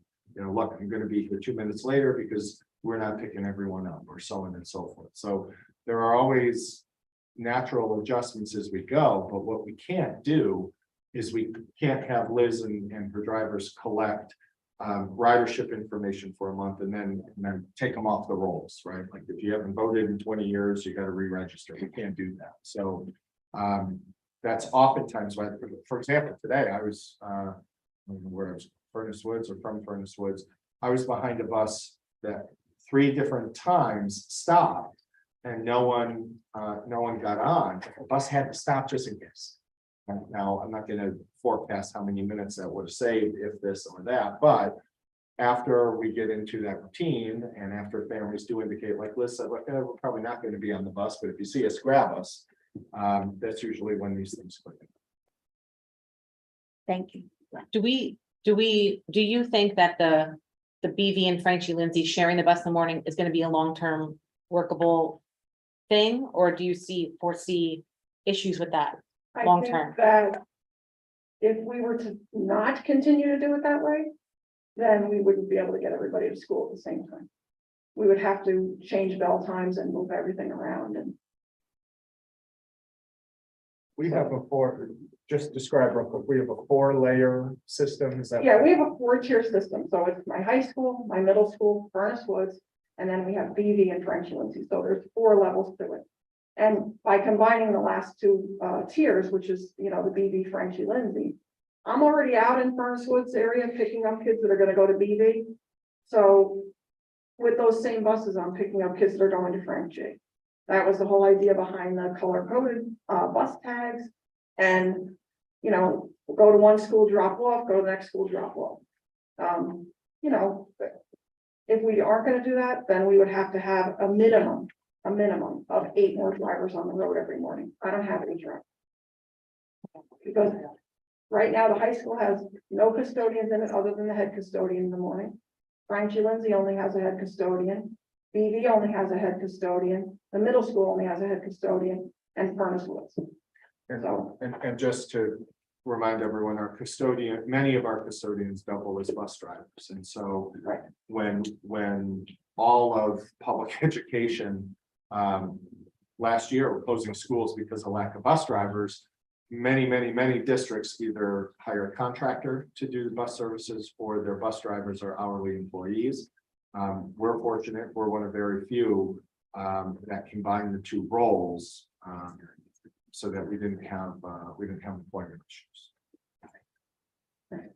So in the morning, I'm running 15 buses to do high school, middle school, and then Furnace Woods and then BB Frenchie. And how many are you running in the afternoon? Because we have a Frenchie set and a BB set and a Furnace Wood set. 18. 18, okay. Yeah, so I have buses that leave Furnace Woods and go, then drop those kids off and then get to either Frenchie or BB. And then I have middle school buses that also go to one of the two elementary schools. So one of the age-old questions, we had 3 elementary schools, K-5, why did one of them start early and the other 2 later? And it was to maximize the try to be as efficient with the transportation system and staff, but mostly the actual buses. I mean, those things cost what, north of 150? Yeah. About 152,000. So I'll say thank you, which was probably not something you expected to hear. I don't envy you at all. You didn't ask for this situation, and I feel terrible for the amount of pressure that you were put under on top of it with the rain. That doesn't discount anyone's experience. I'm not suggesting that deal with it. That's not at all my approach, but I give you a lot of credit for being here today, give you a lot of credit for not being defensive, and I appreciate you being honest and forthcoming and standing in front of us when I know that this is probably the absolute last place you'd rather be right now. So thanks. With all sincerity, thank you. I do have questions. I don't know if you can answer all of them now, and I completely understand and respect if you can. None of these are directed at you. All of these are directed in general, because I want a better understanding. And I think many people probably would love to hear some of these questions. And if anyone has other questions that they want to address, please address them to Liz and to Superintendent Hochreiter so that we can go ahead and make sure that the community feels additional levels of comfort. How many, let's just speak elementary, because if I understood part of your presentation right, the changes that occurred from a bus route perspective or elementary bus routes that have been adjusted, the middle school and the high school remained the same. So the middle school, I eliminated 2 bus routes in order to allow me to have those 2 buses start picking up Furnace Woods kids in this part of the district to get them to school. Okay, so that's good to know, 2 fewer. Now, how many bus routes for elementary schools existed last year? And again, Liz, you were not prepared for these. I am writing questions down during this presentation, and I completely understand if you don't have it all memorized. There's a lot in your head, no matter how much of a rain man or rain woman that you are. So last year, I still use the same number of buses, so it's 15 buses that I use. Right. However, not every bus that dropped at high school, middle school, Furnace Woods also did Frenchie and BB. So some of my Furnace Woods buses did do a Frenchie or a BB run. Some of my buses did a high school, middle school, and didn't do Furnace Woods and did Frenchie and BB. So I think that, I would have to guess, so I would rather not give you a guess, and I can give you a better answer. So the question for me would be, how many bus runs were there last year for elementary, and how many are there this year for elementary? I'm curious what that looks like. Okay. Average ride time. I do have 6 buses at every school, so that I will tell you. Right, Okay. this year I have 18. So average ride time, 32 minutes, 33 minutes. Is that elementary only, or is that everybody? That's only elementary. What was it last year? Again, if you don't know, it's information I would Yeah, like. I had provided this to the superintendent, when we talked about I this. think it might be on their Princeton Plain webpage. I'll check. Okay. I thought we did an analysis that I we think did the it- draft runs in the spring. Yeah. The reason that I ask is 42 minutes sounds like a very short, longest bus ride time from a projection perspective, if the average is 33. Mhm. I'm having a hard time wrapping my head around how the longest is only 42, but the average is that high. So I definitely would like to get some more information as it relates to that information. Because that means an awful lot of kids are sitting butts in seats for an awful long time, more than they once were, if we are in fact only averaging 33 minutes with a max of 42. Mhm. Or we have an awful lot of kids at 42 to balance out those that are 4. Mhm. This is a question for Joe, and it may not, it's transportation, and it may not be appropriate to expect an answer now, so no problem if we need to get back on this one. The state aid conversation that came up.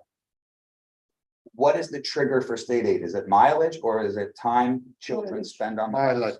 Well, It's for mileage. yes, What is the and is it per student or is it for the district's Per overall student. busing? per student, So- 1.5. So I would like to know what our average student's mileage was last year versus this year. From a district-wide answer as well as from an elementary answer. And where we sit today, so we know where that trigger exists. And also, when you do the ridership count, do you have to assume every child in the bus, even if they're not taking it, to still get No, the I have to count 1.5? every child that actually gets on the vehicle. So if you have fewer kids from Furnace Woods going to Frank G and BV, I'm going to Frank G and BV on a bus, that is going to negatively impact the state aid that we would receive that we're anticipating. And on the flip side, every Frank G and BV traditional homeschool student that would normally not have gone to Furnace Woods, whose parents drive them, is going to reduce the, so we don't know what our state aid is going to be yet, because we don't have a count on the kids that are actually utilizing the bus. So the state aid lags a year, right, Enrique, because I forget the form, but we do the form at the end of August, after our state aid is already set for that year. Actually, state aid is based on the ST3, and we're working on the ST3. Usually we finish the ST3 in October, November, because more the audit committee. What's the S? What is SD3? The ST3 is all Sorry. our financials. It's like an annual report that you submit to the SEC, but here is the State Education Department. It includes transportation. It includes how much our annual financials. It includes how many days we have students in school, how many days we have teachers. Basically, everything that the state wants to know about our school is in a huge package this big, because it's still in a package. And that data is evaluated by the state, and that generates our state aid Exactly. for the following school year. So there was a question about, and maybe this might help, there was a question that was asked, and maybe this will help Jeremy where you were going, about the state aid. So New York State doesn't reimburse school districts if they drive students within the state recommended walking distance.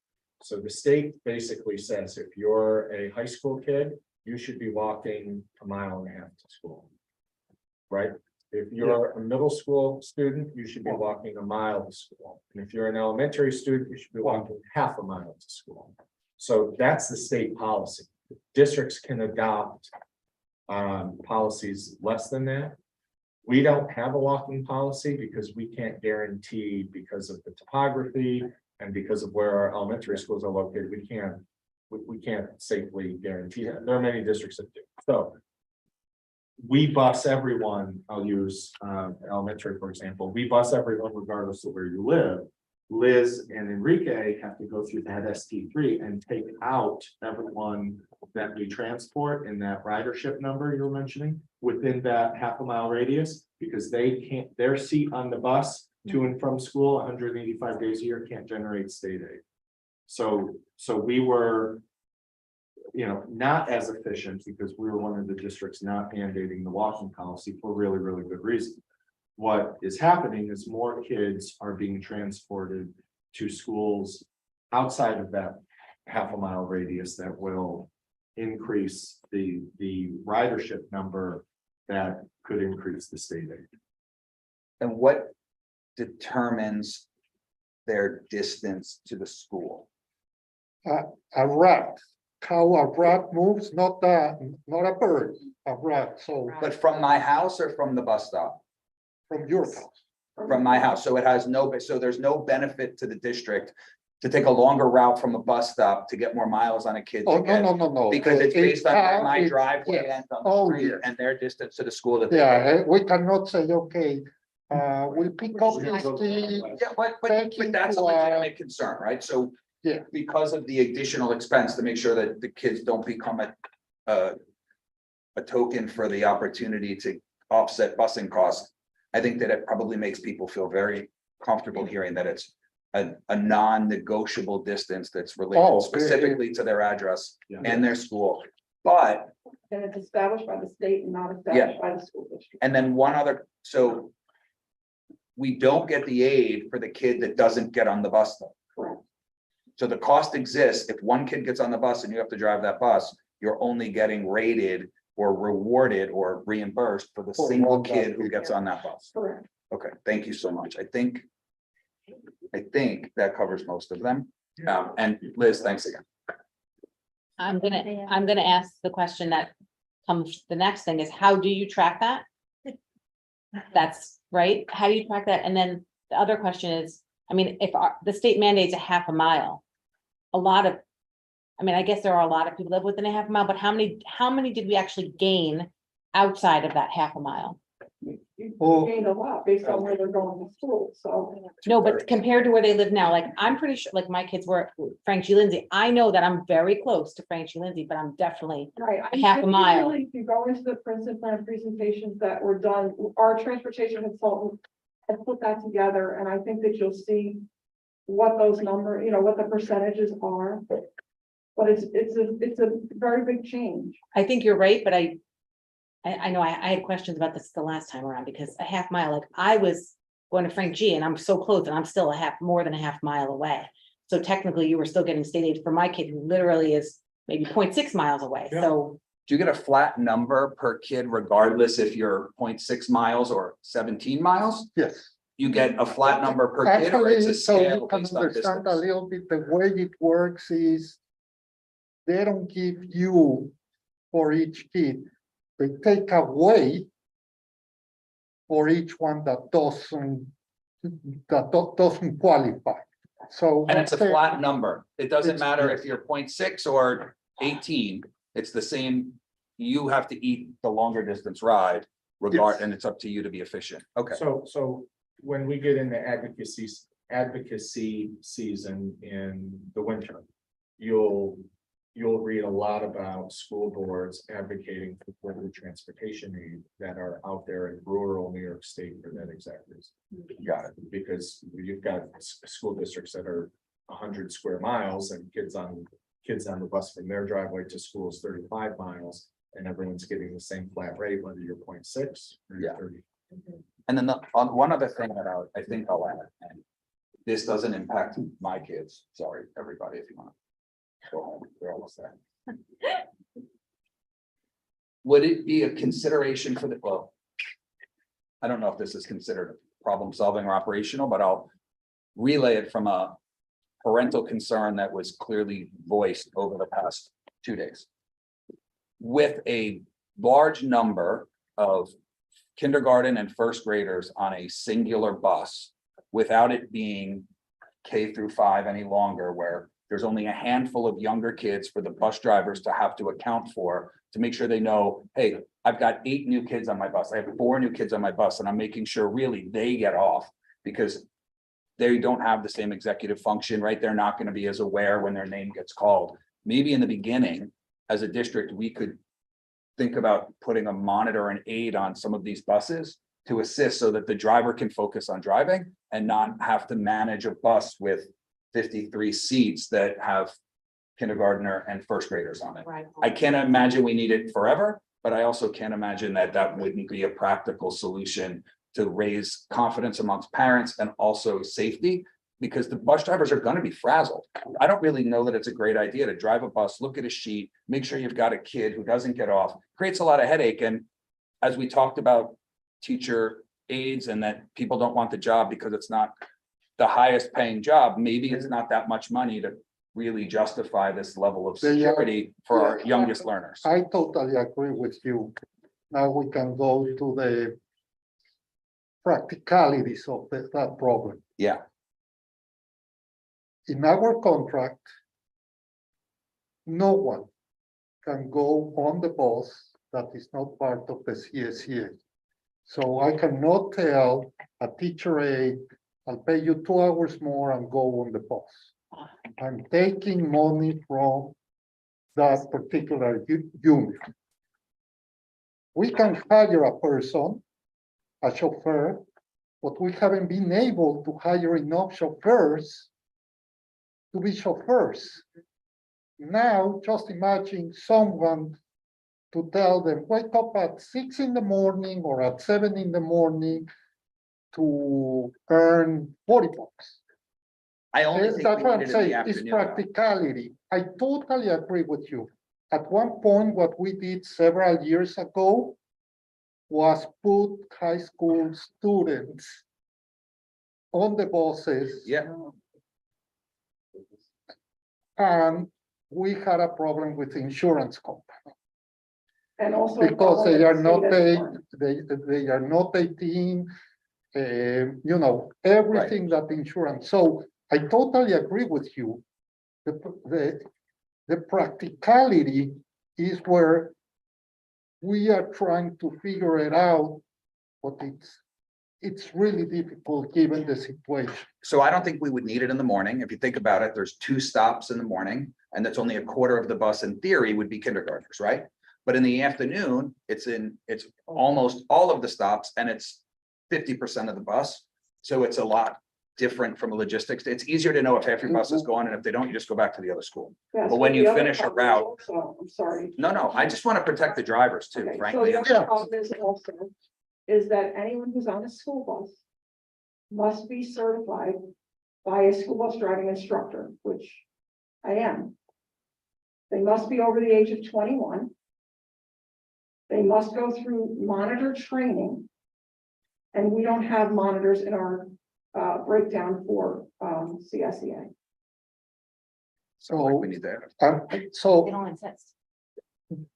the problem is that by the time we do all this, probably all those problems are being solved, because by then the driver knows who came, Johnny and this, Yeah, and they'll right. know. It's a short-term problem to have to Yes, figure out. it's a for a while. short-term problem that it's very difficult to fix, given the restraints that we have as a district. Thank you, Enrique. I appreciate it. Liz, I just had a short question. The busing, the Princeton plan doesn't impact our ability to take field trips at the different schools? I can't send a whole grade level on a field trip. So I've already, one of the, I think it was one of the 5th grade teachers did request for the entire 5th grade to go to West Point, and I told her that she had to break it up because I can't send 5 buses out of district to go on a trip. So if it would, because we've got the exemptions. Sure. Well, in that sense, it's not a, you know, if we need to, we can hire an outside coach. That obviously will add substantial amount of money to It the is. trip. But if it's one in the lifetime, we can look at it. But the way Liz is saying it is like we don't have enough drivers and custodians. For us, when there's a major trip, is very difficult during the day because we're taking custodians out of the building. So as good as the system is driver custodian, some of those problems come in when we need to take a custodian during the day from their custodial responsibilities to drive kids to That's something I wasn't aware of Yeah, whatsoever. that's always been. That's always been how it is. I mean, before it was Princeton plan, I mean, I only would allow a certain number of buses out each. Yeah, but the day. grades could always go together, Yeah. Eighth grade, Fifth always grade, go together. or Eighth grade was split though, local. Fifth by grade, team, Went to bowling, I know. but and that was all five, that was 5 buses. That was for an hour and a half. It was, yeah, I mean, so there is options. It may not be West Point, but there is options, Right, I right? think Yeah, it's yeah, like yeah. going out of town. like, Okay. Far, All right. it probably has to be evaluated. Okay. by case, Yes. is my Okay, guess. so that's fair. I mean, so maybe it's not West Point, but maybe there are local options that they could do as a. And we're not gonna reduce field trips, we're just going to do them in a segmented fashion within the grade, the same way we would have if the district was not changed the attendance policy, right? The kids aren't gonna get fewer field trips No, because of this, right? Field trips. But remember that before we were Princeton plan, very rarely did a grade go together because they weren't in the same school. Yeah, So they, BV third grade would plan a trip. They didn't ask Frank G or Furnace Woods to go Correct. with them. Right. 100% agree. I just wanted to make sure that No, I we- didn't we would consider love this to do point. more. It's the number one question I get from staff. Especially after years of not. Yes. And the only thing is, I know we weren't finished, but the tracking of this. And I don't need an answer now, but how you track it and when we'll know that we actually met our. I'm gonna be honest, what was promised to the community was a certain amount of money to offset this plan. So when will we know that we met that expectation as presented to us? can you repeat? So the question is, when will we have an idea of our expected increased transportation state aid? We do our ST3, so 2 years, after this In year, 2 we have to years. get through this year, collect the data, submit it. and and then it meet takes a state aid. year So for that's- them. I mentioned earlier, Erica, that there's a lag. There's a lag in Yep. state aid because you have to finish the whole year and then you've got to submit the report. Same thing with special education. But we'll know when we submit it what it is. It's not a moving target, right? So we should, when we submit it, we'll know that It's like we hit there's- this trigger, so we're expecting them not to take this much money. So it Yeah. shouldn't be 2 years to find out, because if not, we could be in trouble next year if we're budgeting for state aid to come in and we didn't meet our number. The problem, Jeremy, is that that's a major component of the transportation state aid. But there's another 30 components, wealth ratio. Well, that's in our favor now, right? That takes 3 years, and yeah, that's going to be in 2 years. Let me just ask this. So when we finish this entire school year, June 30th, right, we had 10 whole months. After June 30th, we collect the data to send to the state around this time next year. Yes. So that's the lag. So when we do our ST3 from the 22-23 school year, it will be in around October of 23, looking backwards. Okay, so we are gonna be 2 years budget wise, because we anticipated Yes. getting the full boat, and next year we're gonna anticipate it again, and then we're gonna hope that it works, otherwise we have to figure out what our actual expenses as it relates to this additional transportation cost that we have incurred It- through this new model. Just, The new expenses are very easy because really. The biggest two expenses in transportation are the cost of the drivers and the gas. Yep. You know, the rest is very little, like everything. The cost of our drivers is not more. Because they are the same number of drivers. Maybe, if you want to be fair and say, okay, but the driver is 15 minutes more driving compared to last year, so he's going to be 15 minutes less cleaning the building. We can add that to to be able to compare orange with orange. We can say it's half an hour more. So the cost of half an hour more times say, that's, 4 hours more a day of the average times 180. plus gas, let's say, at least can track the gas. Right. And let's say that the gas is 10 gallons more a day. Times 180 times $3. So our expense, I can tell you, June 27th, the day after we close school. Right. Okay, The revenue is where it will take me a year and a half to tell you, because I will get the first number of state aid in February of 25. I'm sorry, of 24. Okay. That's really the problem, that the expense side is very simple. okay, You'll have that number in the last meeting in June. The revenue is what, and then we'll see, okay, our expense was $50,000 more. Our revenue was 300,000 or 200. Okay, we made money. Or we didn't.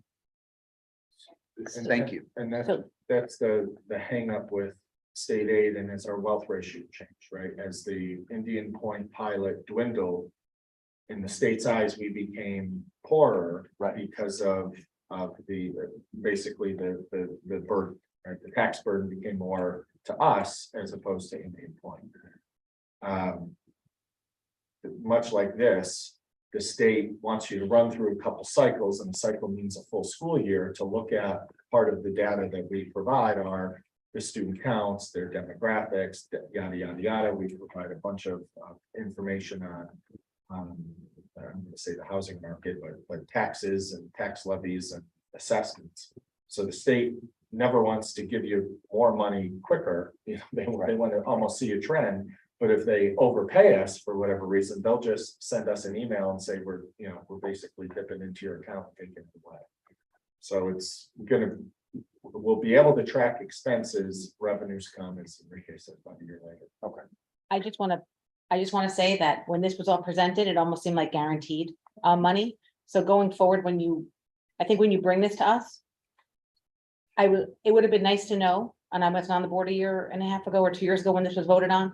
I think that it would have been helpful to know that it was going to take 2 full cycles to see this money. And I also wish it would explain that this was actually tied to the tracking the kids on the buses.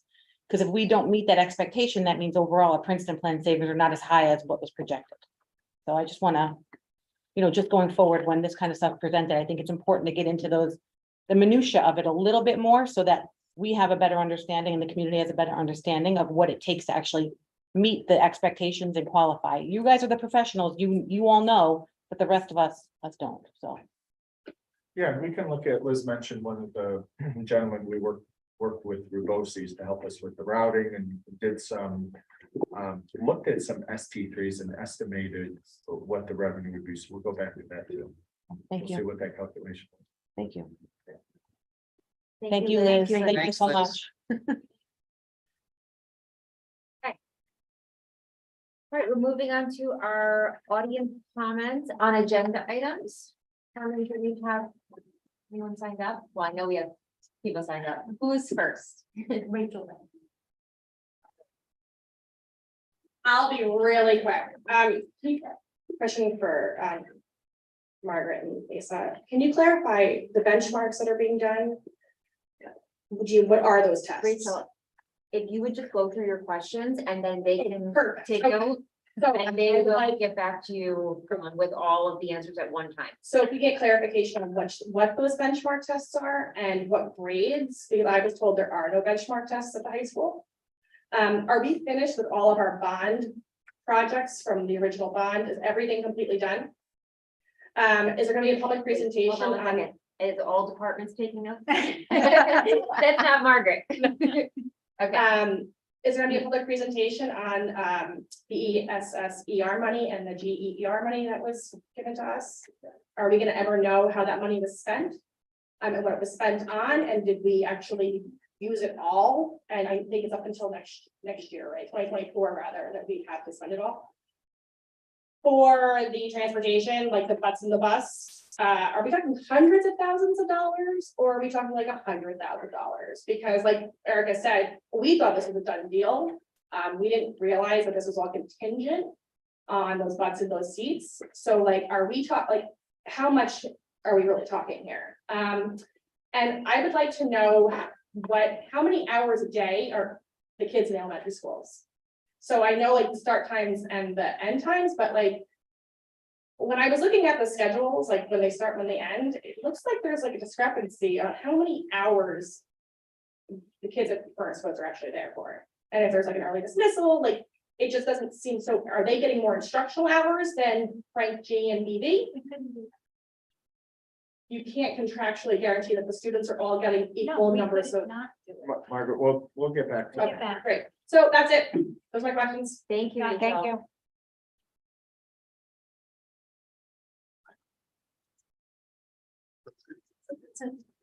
That's it. Yep. Right. All right, thank you all for coming and working through this with us. Can I have oh wait, no. Is there? Yeah, is there any committee reports or board comments, new business? I know most of our committees are just about to get started, so I'm hopeful that at our next meeting, we'll have some info to share, but does anybody have anything that they? Good. So, acronymed out. Yeah, I'm good. I got studying to do. Yeah. Right, well then I guess we're good. Can I have a motion to close the meeting? Second? All in favor?